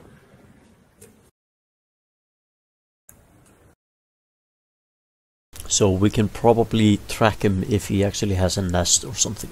Yes. Assuming he is going to a place and sticking there and not just running around in circles. Probably. He leaves a trail in Astral's place. Yeah, at least we have something to follow. Very So obvious, I like a assume... glowing line through the tunnels. Alright, let's follow it. But he will Yeah, let's do that. healing himself. Yes, healing himself. Yes, but we do know right now that we will probably need to trap it somehow. Yeah, but we also know that we were almost not able to stop it. With We need things the that we do. dart. No, what we do know is that we wounded it enough to make it flee without taking any damage whatsoever. Yes. Presume- You also know that alright. he can sneak up on you. Yeah, Yes, we do and know He that. can spot it. But Zatni first spell did not spot it because it's knock. Yeah, No, the Titaniums did not spot it, but Zatni has very good Yeah. ears, so he heard him coming. If he hadn't heard him coming, then he would have gotten a bite out of one of you. okay. So the barrier is still up, or do we need to wait till the barrier is down? You can No, tell he by- can just dismiss it. Okay, waiting It's till done. It's and done. we follow Zatni then. Helen, Do we have the dart ready? how are we going to use the dart? How do we going to use it? We are You going will to have stab it with him. It I, seems assu- he I was assume- close enough. I assume back then Danny that and you could've Helen stabbed look him. at me now. Yes. Yeah, he was plenty close enough for you to stab him. But there Okay. was a barrier between you, admittedly. I am not blaming Gioom for this at the moment. But I am going to Neither point am I. I am going to point out that next time you really should try to stab it. Gioom reluctantly takes the dart and walks in front of the group. You can hold the dart and the pistol. You have two hands. Yeah, Let's go then. we are Alright. on our way. You track the dog very easily, and it takes about half an hour to track it to its nest. On the way, you notice a small pile of bones, which have been licked clean, which look like they belong to a very large, very muscular man. You find 5 sets of these bones down there. I take one of each. The skull, maybe? Yes. Alright. And then you can see shining almost through the walls the aura of the dog as he goes back to his nest, licking his wounds. Give me a sneaking test, Zatni.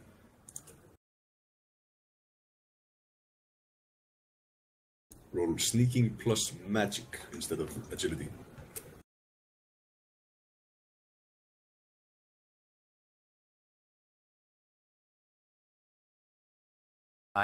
-2.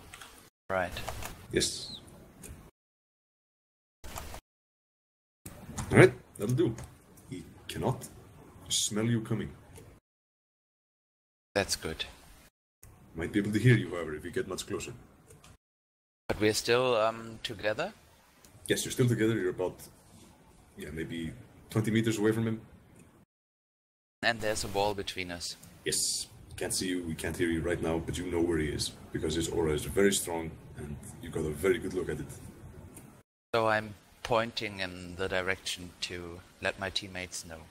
Alright, I am going to send the micro drone around the corner just to get a some sort of layout of the area. Alright. See, the area looks very similar to the corner where you met the ghouls last time, except there's no exit. Okay. There is, however, the little bridge over the water. Alright. And you are pretty much where you are right now. Alright. Can you delete the barrier thingy, please? You can try.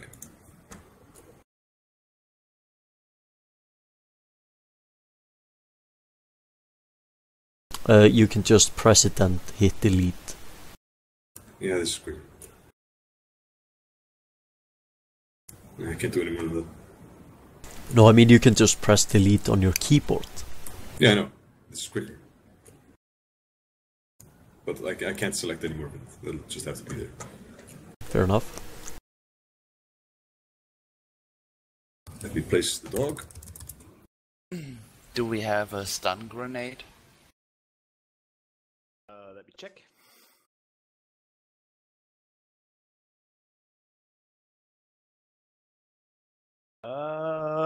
No, we do not have this. Because Gioom does not believe it's stunned normally.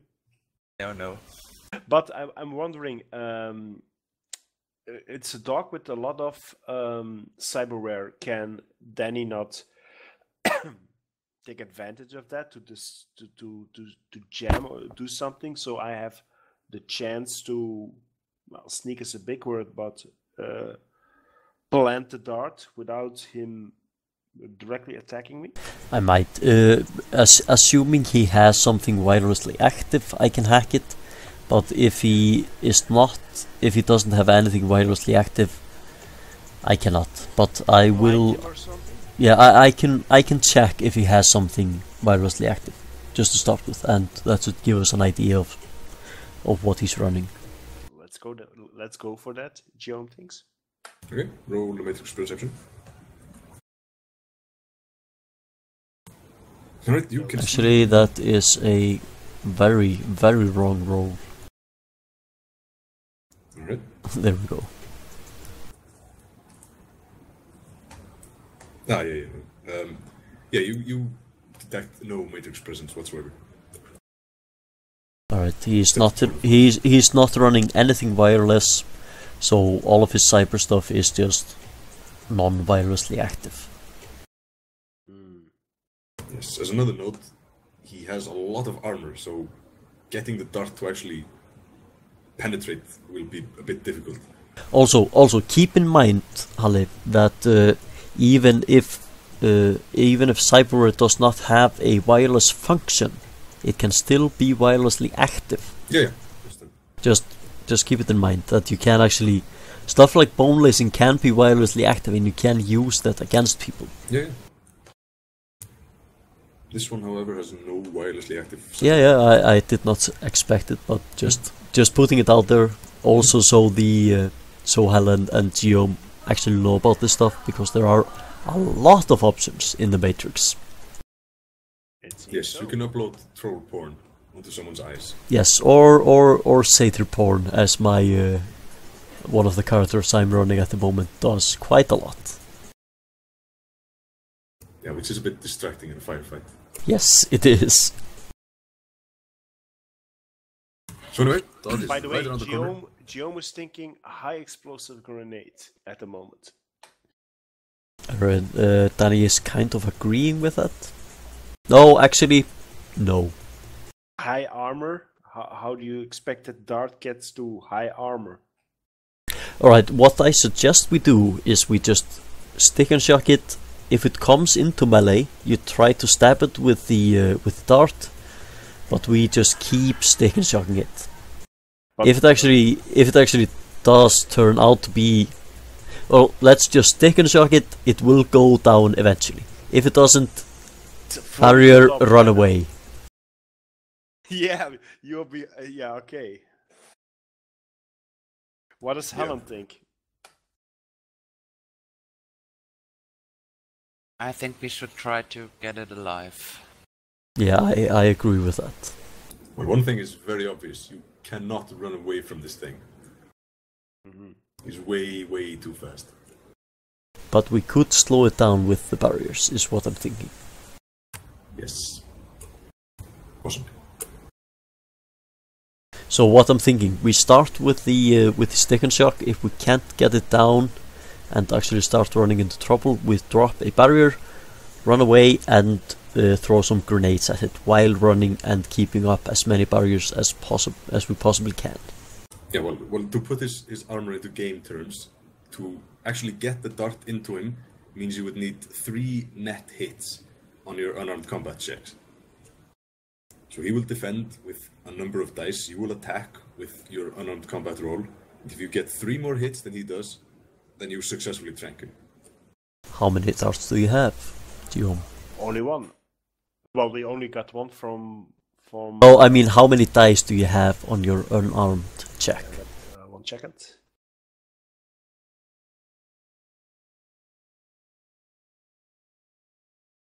Uh, 12. You also have 7 edge. Yes, so yeah you should be able to manage that. Yeah, okay, we agree. So I say we start by stick and shock. If he gets into melee, you try to stab him with the dart. If that doesn't work, we run away, put up some barriers, throw some grenades. How does that sound? Gioom agrees. Okay. Right, so you'll pop around the corner. Yep, I think we should synchronize this, so we just all shoot them at the same time, if possible. I agree. Well, Zatni, I assume you'll be ready with a physical barrier if he comes running. Yes. Alright, Dani, here we go. roll shooting.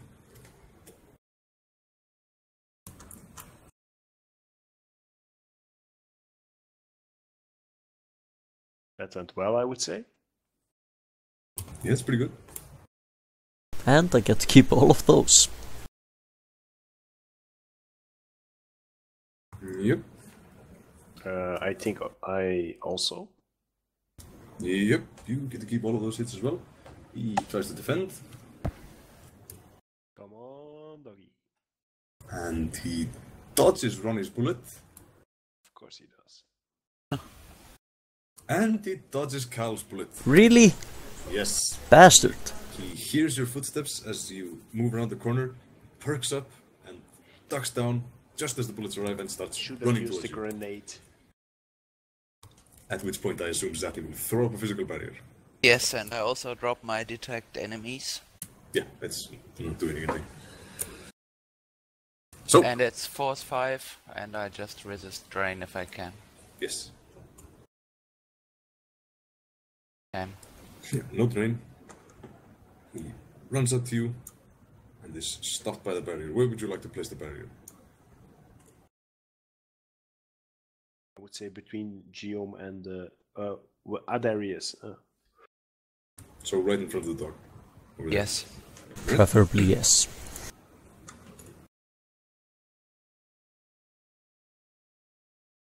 Not about there. Yes. Right? He is sort of expecting the barrier and charges into it, trying to break it just with a bull rush. And he manages to smash through it, but it does slow him down enough that he cannot reach you. So roll initiative. Alright, I am going to blitz.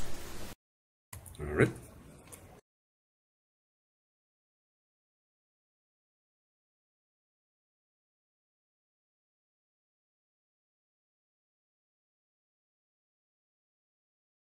What was my initiative also again? Oh yeah. It's 13 plus 46. If you blitz, that's 5d6, Cal. Is it 5d6? Yep.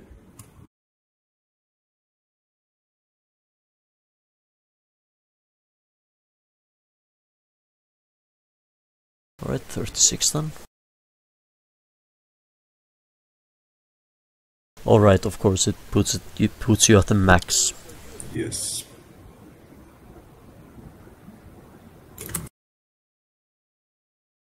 What I just did, guys, is called Blitz. It means I spent 1 ads to get the maximum amount of dice to Can we all do initiative. that? Yes, you can. But I highly recommend that you do not do it, Ronnie.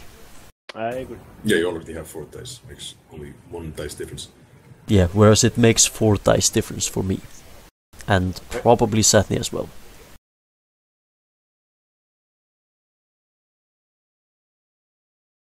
Alright, Cal, you go first. Alright, I am going to make a cold shot to... Oh, actually, did it rip down the barrier? Yes. Alright, I am making a cold shot to its leg. Alright. And I am going to edge it. A wise move.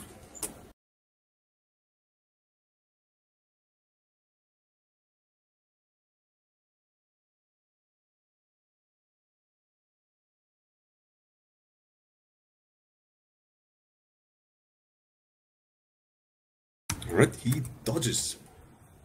Bastard. Indeed. And then he comes running. As it is his move. Towards me, of course. Yes, as you are the one at the front. Charges right at you. Roll a defense test. That's reaction plus intuition plus 1. Because you have combat sense.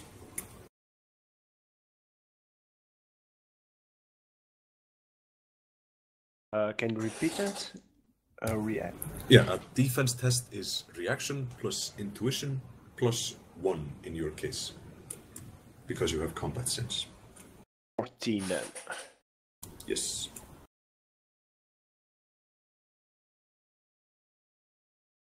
Come on, doggy.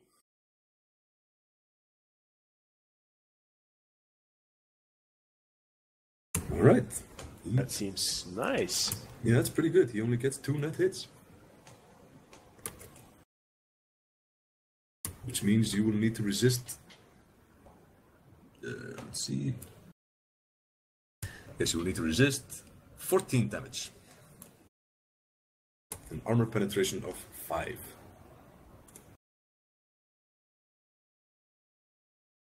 To resist damage, you roll your armor plus your body.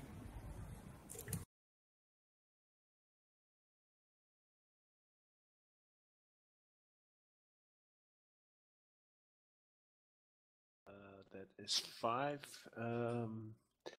My armor is... It's in the other info 12. where the initiative is. Yeah, that's 17. Okay. That should be... Your armor should be 14 as you have a helmet as well. Yeah. So that's 19 dice. Okay. This is the roll which is most often edged, so it's probably a good idea to pre-edge it. Pre-edged? Yeah, which would mean you roll 26 dice and your 6s explode. Wow. Although I have 7 successes. Which is pretty good. But that would mean you take 7 damage. You will live. Yeah, but I'm going to edge it because I still have 6 edges left. Yeah, that's true. You have a lot of edge.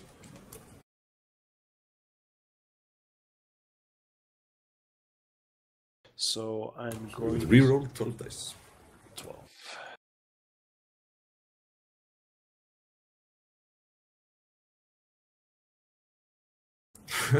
Okay, you take 1 damage. Yes! Gioom for the win. Physical damage. Yes, physical damage. Alright. And I'm now very close to the doggy. Yes, you're right up close to the doggy. Stab it. And it's your turn. That's Stab what I'm it. saying. Yeah, I'm going to stab it. Edge it. I'm going to edge it. Actually, before you do, how many dice do you have on that check? 12. Alright, what is your limit? 8 physical? No. Yes, yes, it's physical. 8. Yeah, okay, on 12 dice you can assume you get 4 hits. So that would mean it's kind of tough to decide whether you should edge before or after. What happens He has if... 5 edge. He does both. No, he has 7 edge. No, he has 5 left, so... Yeah, okay, but you can't edge the same roll twice. Why not? Because the rules say so, specifically. Really? Yes, they do. Huh. Regrettably. It's been wrong. But then should I not wait till after the roll to edge it if I needed to? Yeah, but the thing is, if you edge it before, you break the limit. So the limit does not apply anymore. But you only have 12 dice, so you are probably not reaching your limit of 8, so it's probably better to edge afterwards. Okay. But of course it is Hell's call if you can double edge the same roll or not. Yeah, the rule says... I think they do, and I have always been under the impression that they do. And I've always felt that it is a bit overpowered to be able to double edge the same roll. Yeah, that's a bit insane, I agree. By the way, edge is awesome. Yes, it is. It is probably the best stat to have. Yeah, in your case, you are likely to get way more hits if you roll 19 dice and then re-roll all the 6s than if you re-roll failures. Is he rolling 19 dice? Yeah. Oh, right. If he pre-edges, yes. Yeah. I would pre-edge. I agree with that. So I'm preparing to roll with the dart in my hand, not shaking the hand. There it goes. Oh no! Oh, Ronnie, what you should do is you should write this roll in like so. Just give me a second.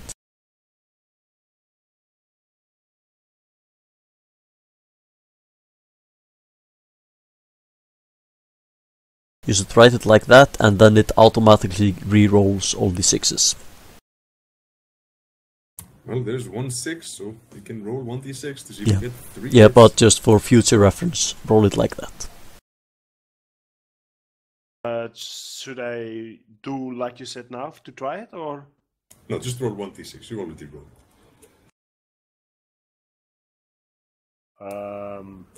As you got 1 6, so you get to re-roll that. So 1 reroll. Yes. Come on.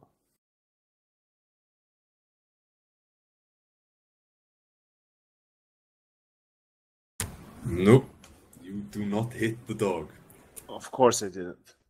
But thankfully you do not waste the dart either, since you are trying to stab it with it. No, the dart is not wasted.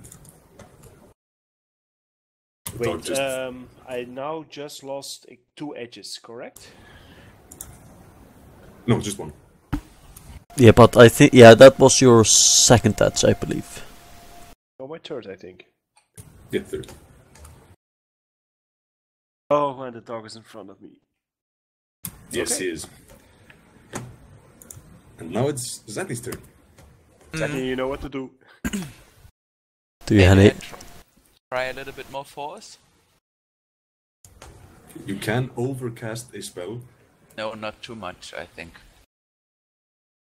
But yes, I can overcast.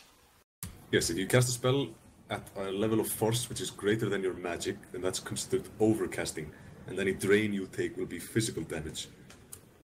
It is very possible to kill yourself by overcasting a spell. Yeah, I read so much. But so I can go for 4-6 maximum. Yes. I do that. Alright, also Zatni, keep in mind that you can always summon a spirit. I can do the same, can't I? No, you cannot. Oh no, I have the wolf. Okay, yeah, my bad. I can summon a spirit right now? Yeah, sure. Yes, you can. I'm not particularly good at summoning, but you can do that. No, I'm not feeling good about this right now. No, I would not suggest doing it now, but maybe next time when we expect to get into combat, just do it before the fight. That way we have 1 extra ally in our party. Just food for thought. Yeah, there's a lot of information that, yeah, about both magic, the Matrix, and combat. Yeah, exactly. That's just try to keep it in mind. I should have told you before. I just simply did not remember myself. So yeah, we will get there eventually. Anyway, 2 hits. You put up a physical barrier between the dog and Ronnie, Yes. which means you will have to chew through that before you can chew on Ronnie. And Cal, your move. Alright, I am going to get ready to shoot the dog with a 3-round burst once he chews through the barrier. Oh, wait a second, I think I got 1 damage now. Isn't the drain force -2? Force -1. Force -1. Yeah, that's 1 drain. Stun. Damage.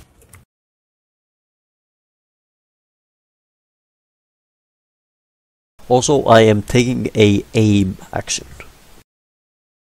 Of course.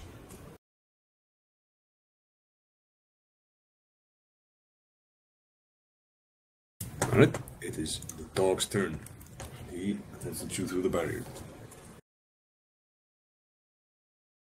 He chews through the barrier, but he cannot attack.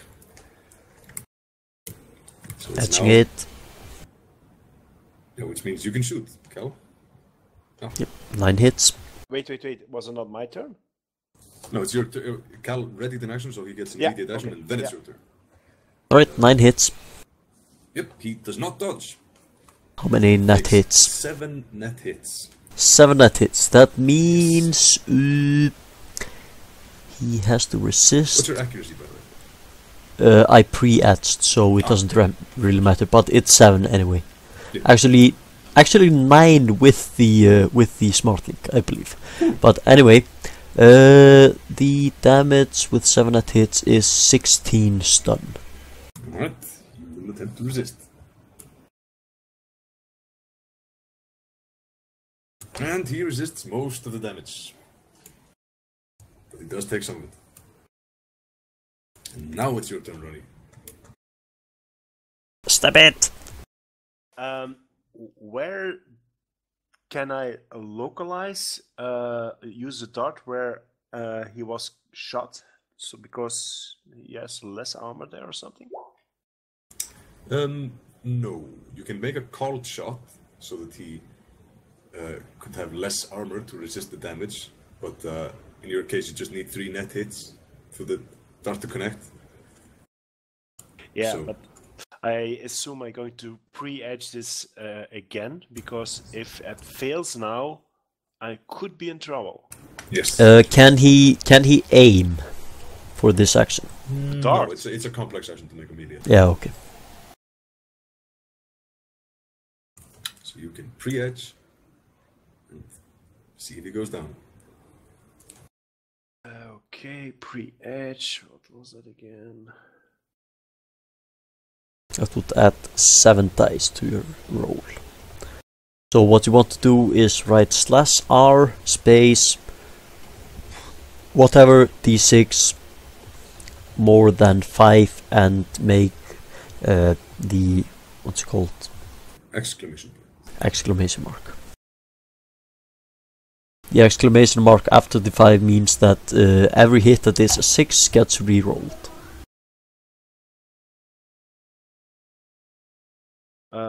Exclamation mark. Can you type that? Well, because I'm not sure what it is in Dutch.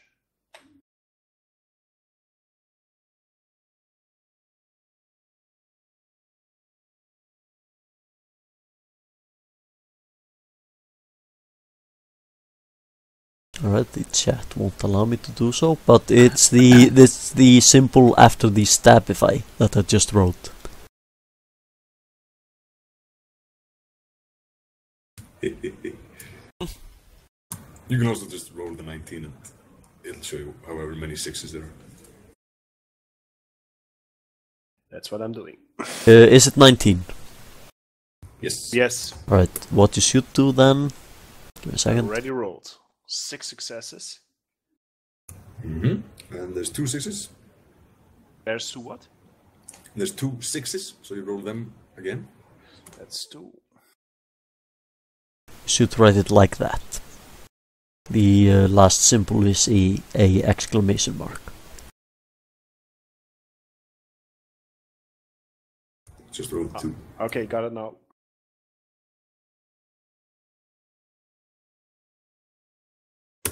Come on! That's still 6 hits, which is fairly respectable. Yep, and that is in fact enough. Yes. Because he used the last of his edge, resisting Cal's damage last turn. Woohoo! Shadowrun, Battle of Edges. Yes. The first person to run out of edge loses. Pretty much. So you stab him with a dart in the neck. The liquid is ejected into his body and he goes down like a sack of potatoes. Gioom look please at Helen and Dani. Alright, I am going to walk up to Gioom and high-five him. I high-five back, of course. Yes, you have quite a lot of tooth marks on your armor.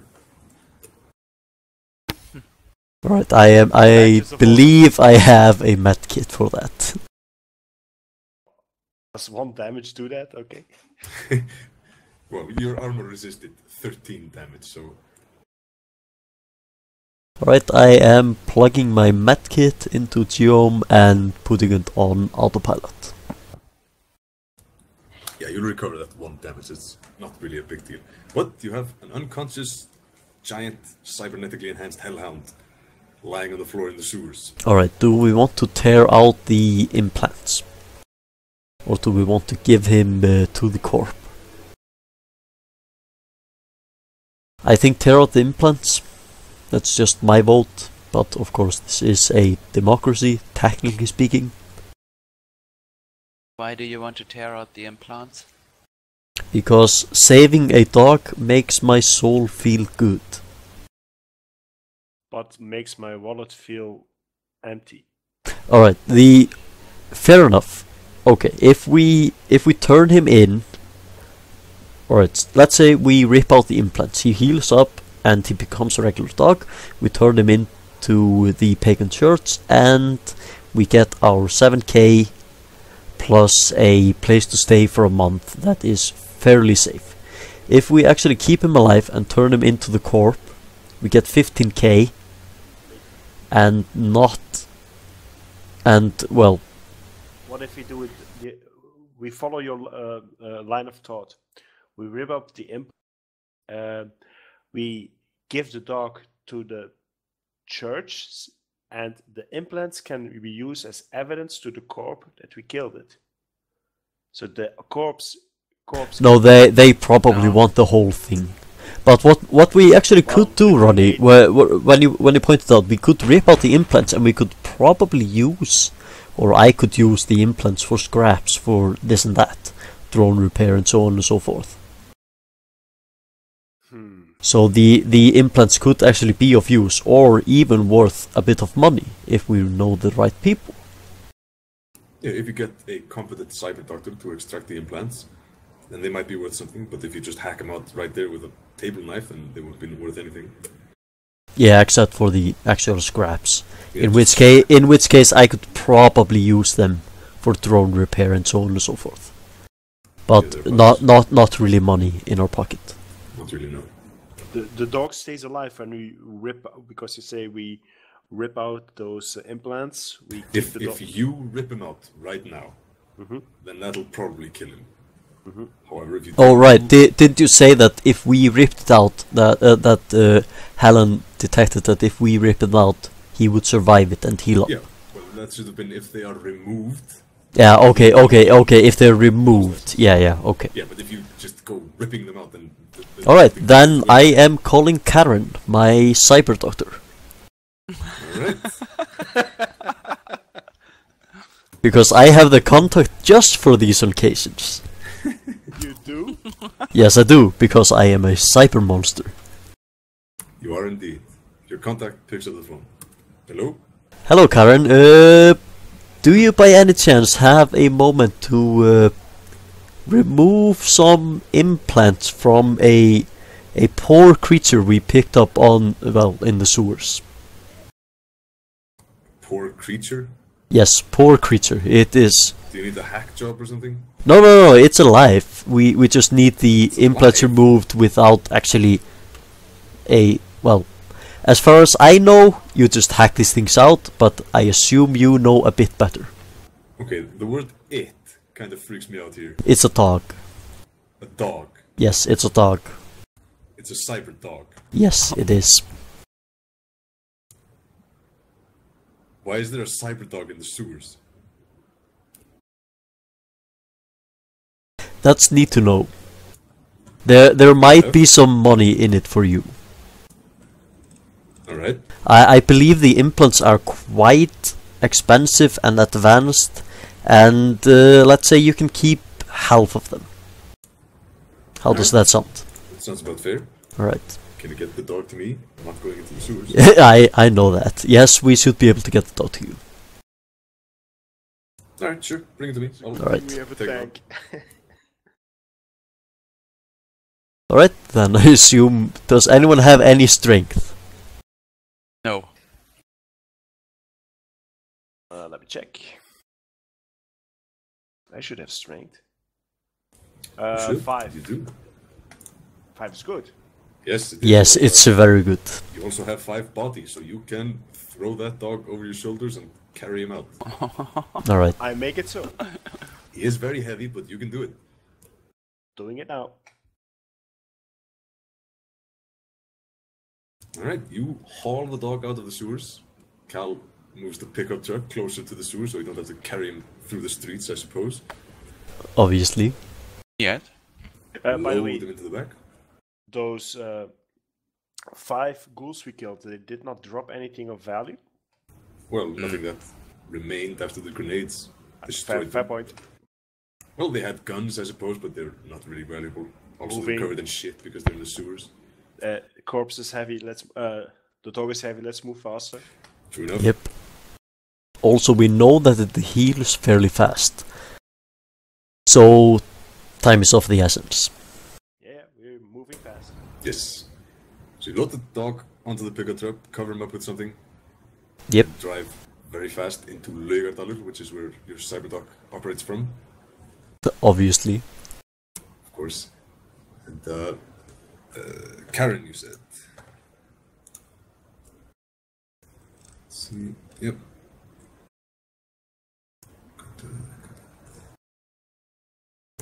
Connection 2. Well, she has a fairly...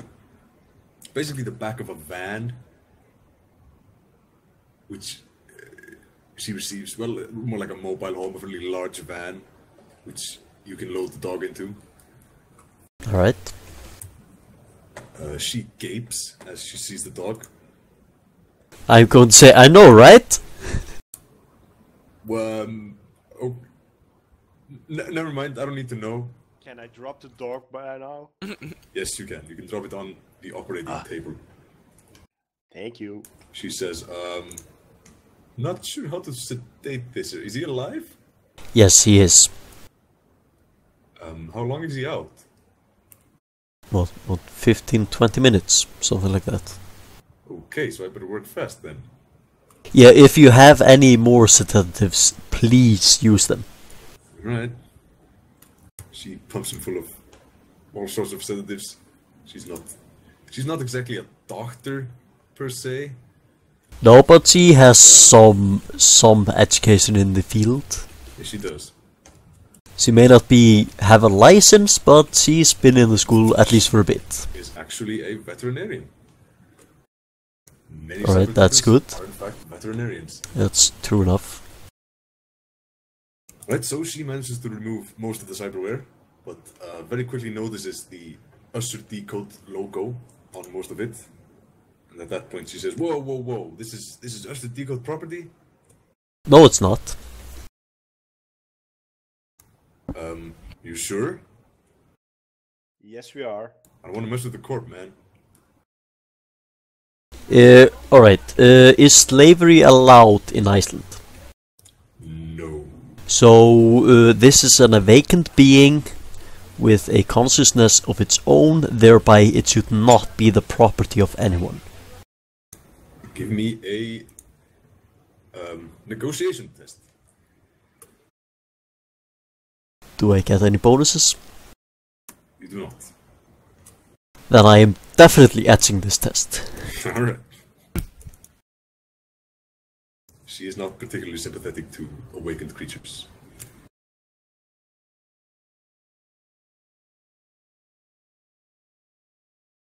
Alright.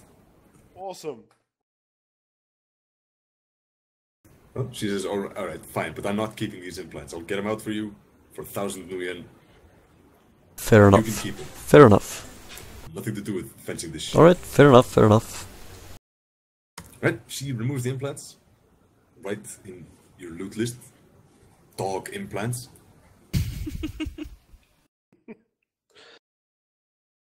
And lo and behold, the damage heals almost immediately as soon as she removes the cyberware. His teeth grow back, his claws grow back, his fur comes in again. Becomes pretty much just a giant German Shepherd. Alright, does he wake up? He does not. Alright, then I am going to load him back in the car. He's still alive, I assume? Yes, he is.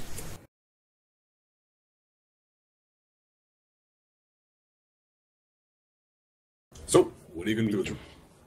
Driving him to the church? Was that not the plan? Which I reluctantly Gioom accepted? I would like to take him to the church. Just to get him checked out. And worst case scenario, I have a new shiny German Shepherd. Yeah, let's go to the church, people. Yeah. Alright, you drive to the church community center in Breiðholt. It's still fairly busy, there's still metal music playing from inside, and there's, once you enter, there's still a bunch of those weightlifting maniacs inside, as well as the chief, who's sitting at the table drinking brennivin.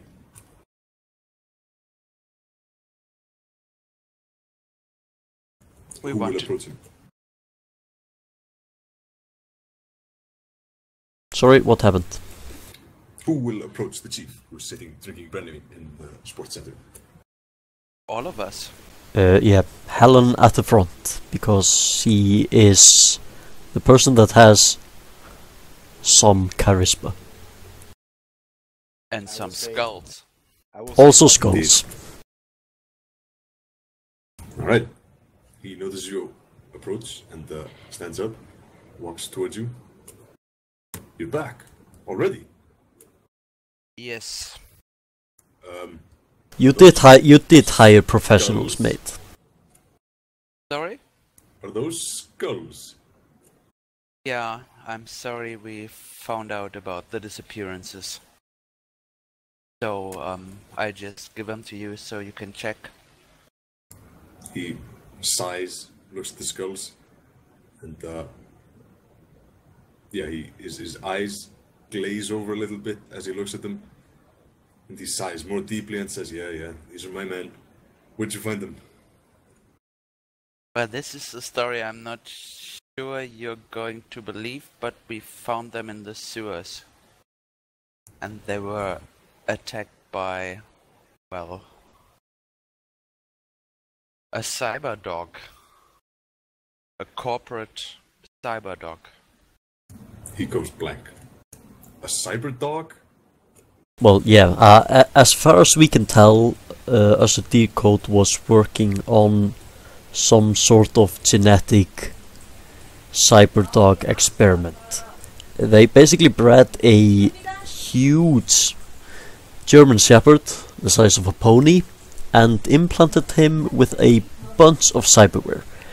And what happened when those Shadowrunners attacked Zatni Code is that either they tried to steal the dog, or for some reason the dog got out. And for some reason the dog likes awakened beings. That's why it went for your adepts, and not just random people on the street. Ah. Well, that's alright then. What happened to the dog? It's still alive. We have removed the implants, and if you can, we would like you to check it out and see if it's actually okay, and or if it will attack people once it wakes up or not.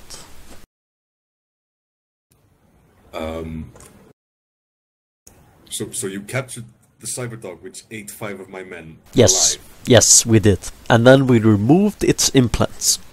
and now it's just a normal dog. Well, a pretty big dog, but yes. Well, alright then. I suppose I should take a look at it. It's outside, I guess. Yes. Alright, he follows you outside, as well as followed by 2 of his men. Which I still keep an eye on. Of course. They keep an eye on you as well, but they seem a bit more afraid of you this time. I assume it's the teeth mark in my chest. It is indeed. He follows you out to the pickup truck and looks at the dog. His eyes glaze over once again, and Zatni, you can tell that he's astrally perceiving the dog. Oh, he can do that. Yes, he can.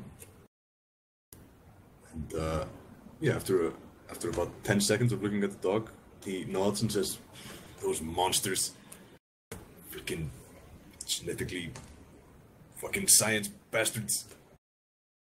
Agreed. I can bear cybernetics if they are voluntary, but forced cybernetics and biomechanics and genetic experiments, I cannot tolerate those.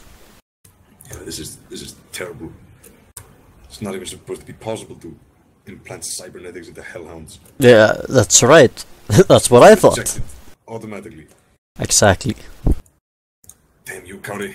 Yeah, I'll I want to ask my team silently if we want to mention that we were approached by corporate people. No, we don't. Nope, we don't. Okay. Because there is no pay data in it, and it could only get us into trouble. Sure, it could increase our street credit with those guys a bit, but it could also get us into a lot of trouble. Still, this is also not an open question for us, because we at some point have to deal still with that end of the Yeah, exactly, thingy. exactly. So Gioom says, takes out his wallet and no, he says, "So how about we getting paid now?" yeah, that seems fair, doesn't it? I think you've more than earned it. It surely does. So what do you intend to do with the dog? I can take it off your hands if you want. If you don't mind, I actually kind of like the dog. Yeah, he'll require a lot of attention and a very, very firm hand. Sure you Gioom? can handle him?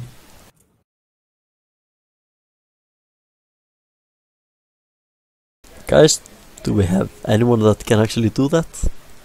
Do you have anyone with any skill in animal training? No, I don't like dogs, so no. Gioom does not like dogs. I got a pool of 4 for animal handling. That's Yeah, not that much. probably won't be enough to train. No. Check. Probably This is not. ridiculous. I know what I would like to do, but it's probably too meta to actually do it. What's that? Contact the smuggler and sell the dog to the smuggler. Ah, well, you can try to contact the smuggler. You know pretty much who he is. Alright, I am going to try to contact the smuggler. Alright. Now, what are we going to do with the corp? Because we have no dog. The implants are... Well, you have the implants. yeah, is that enough? Although they want maybe more attached to the implants than the dog, because the implants I can use... Okay, never mind. Smuggle away. None of you know anything about cybernetics, so really the only way to find out would be to ask the dude. Yep, true enough. I'll be right back. Russian guy didn't seem like much of a negotiator, so He probably won't be very happy. Or we can always say we blew him to smithereens and cave collapse, so we have no. Yeah. Yeah, you could do that. You might believe it. Like I said, he didn't seem like much of a negotiator. True. He's a thug who's been made to do a face's job.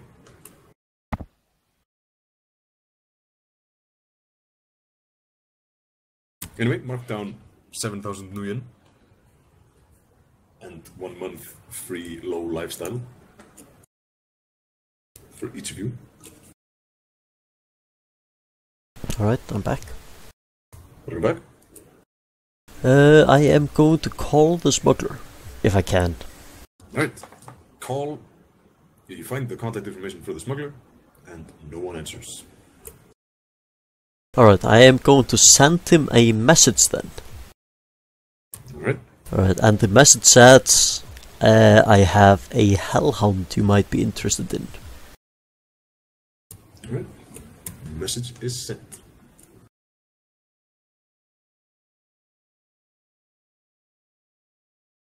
Alright, I'm going to wait a couple of hours, and if no response, then I'm going to find a nice home for the dog. That is to say, I'm probably going to give him to the pagan church. Or sell him.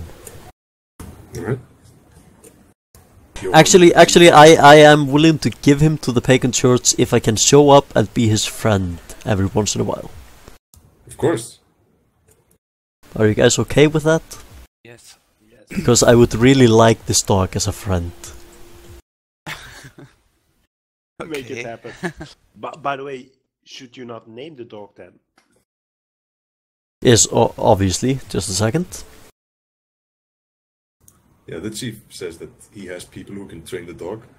Alright, give me a 1 minute out of character to find out what the name should be. Of course. Ronni and Zatni, what do you intend to do? Yeah. The run is completed. How would you like to deal with the corporate side of things? Do you want to call the dude or just ignore him? He doesn't have your number. Still, he works for a very powerful corp. I'm not sure if it's a wise thing to leave that end open. But if we call him, what do we tell him? We track the dog into a cave. We use brute force on it, and Used a bunch of grenades and blew yes, it up. and we are that's the story. The cave collapsed. We have no evidence, but he is down. Alright, Helga did not remember the name. I will find it in a moment. Is any of you any good at lying? Let me check. That would be a con test, which is a skill. The answer seems to be no. No.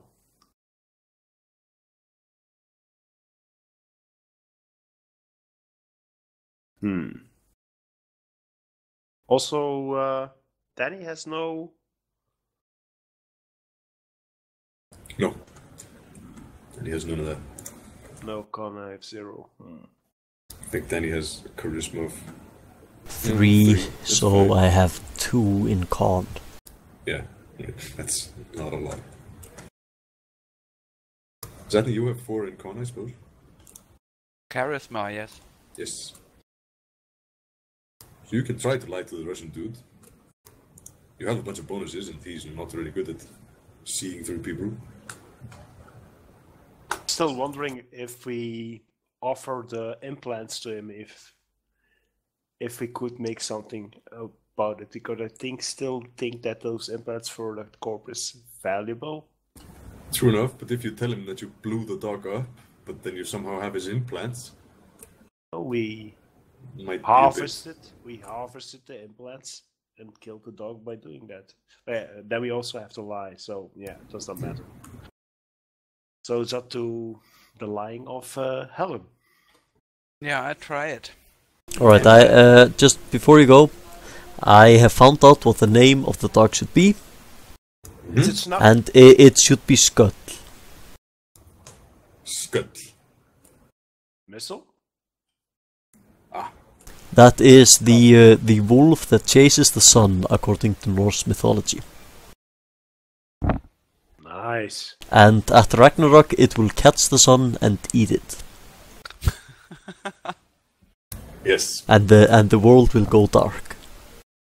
indeed it will. This dog is, however, not quite big enough to eat the sun. No, I know, but it's still a fitting name. Yes, it is. It's a nice name.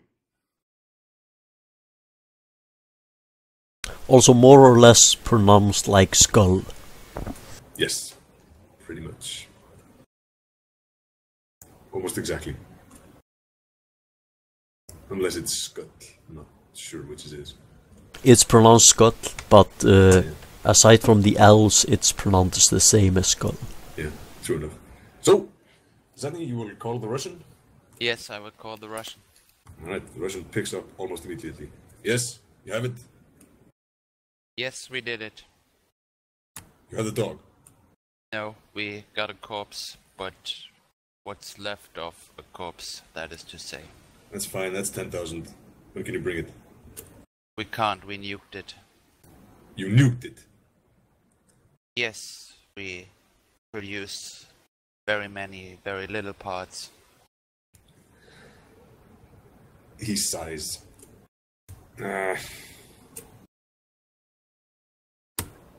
So it's dead. It's dead. There's nothing left of it. Nothing. Alright, roll your con test. Can I edge this? Yes, you can. Can I assist on this? Yes, you can. Yes, you can. Alright, How much then. ground do you have? You cannot edge the assist, however. Oh. Alright, then I'm not going to assist. Ooh. So what am I doing? I got 4 and I'm edging this. Yep, that means you roll 7 dice.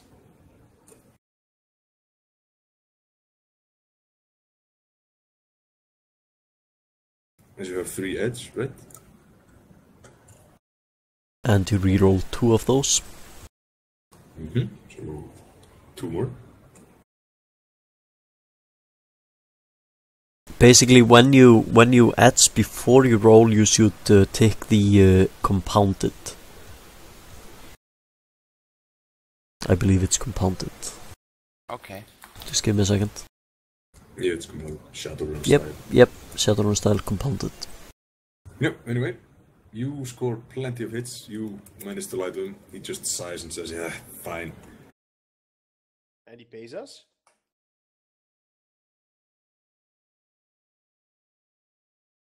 So what about some payment for this? You're kidding. You're kidding, right? Not really, you know, we kind of solved the problem. You're speaking to the Russian? Yes. The only problem was the missing dog. I don't give a fuck about dead church people. He does not know that. Or Who does doesn't he? know what? Does he know about that? Yeah, he knew about the missing church okay, people. my bad. Alright then. Always glad to help. And I hang up. Alright. Gioom is sad. Yeah. But still a bit happy. That's good. So, that's 7,000 each. And 1 month free apartment time. And the free apartment. You also get... We rolled up.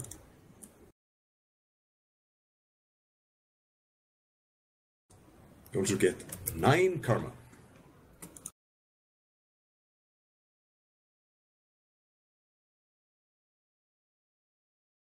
Nice.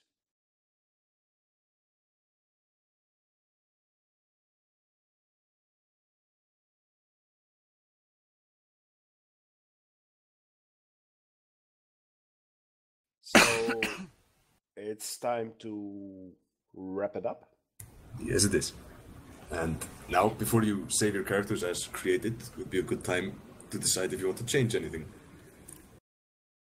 Or if you are planning to save them as created, save before you check created, make a copy, and make the copy as created. So just keep your original character as is at some place. I've done the same. But if I understand correctly, if I create a character, I can change nothing anymore. No, but what you can do is you can add karma and Nuyen reward. You can't do that in character creation mode.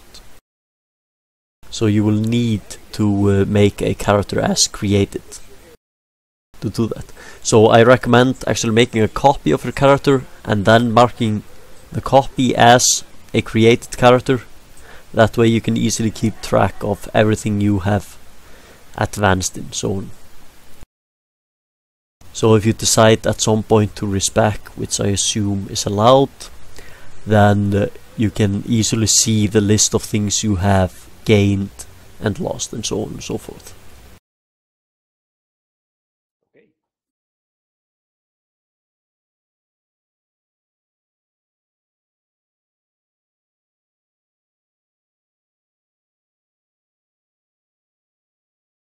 Gioom is getting tired.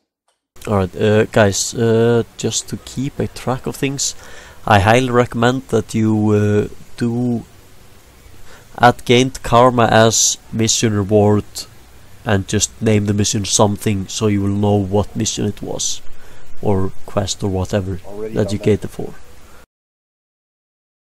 Mission Cyberdog. Seems appropriate. Mm-hmm. Right, so you've noted the mission reward. The mission is complete. Would you like to do anything before we end tonight? How can we, maybe you already said it, increase our edge? Increasing edge is done just by spending karma on it. You can Check. buy more edge, and the amount of karma it costs is the new edge rating times 5. So if you wanted to increase your edge up to 8, that would cost you 40 karma. Except that Ronni has his edge at the maximum racial, at the racial maximum. So he would need to buy the lucky quality. Yes, which is an additional 28 karma. Which I don't have yet. Yeah, exactly. But to raise an attribute, it just costs the amount you raise it to times 5. So raising the reaction to 6 would cost 30 karma.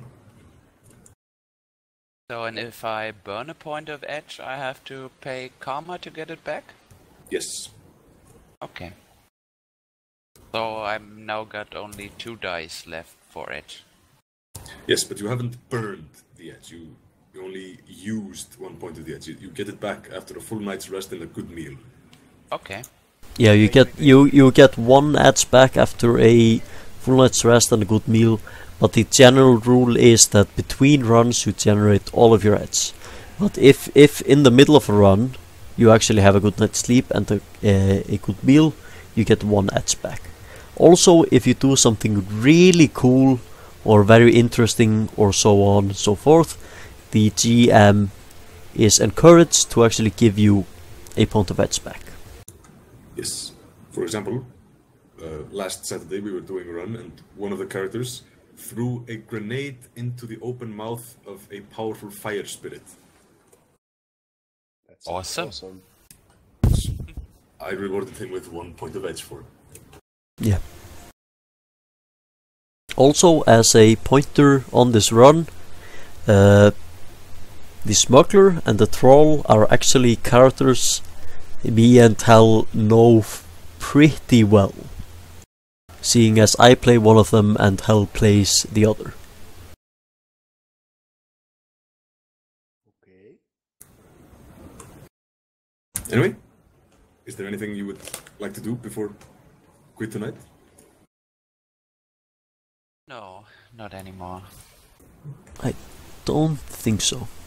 Alright, I assume your characters are about as tired as we are. After fighting a dog and ghouls in the sewers. And being bitten. And being bitten quite hard. So you just go home, peel off your armor, and get a good night's sleep. And I assume I'm getting that one healing point back while... Yes. Because the thingy of... Okay. Yeah, that'll... You usually fully heal between sessions. Nice. Unless you take some absurd amount of damage.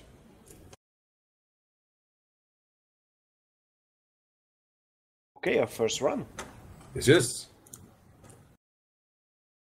That was an awesome run, I would say. Yeah, I really enjoyed it. Yeah, same. I think we were lucky. Yeah, you did good.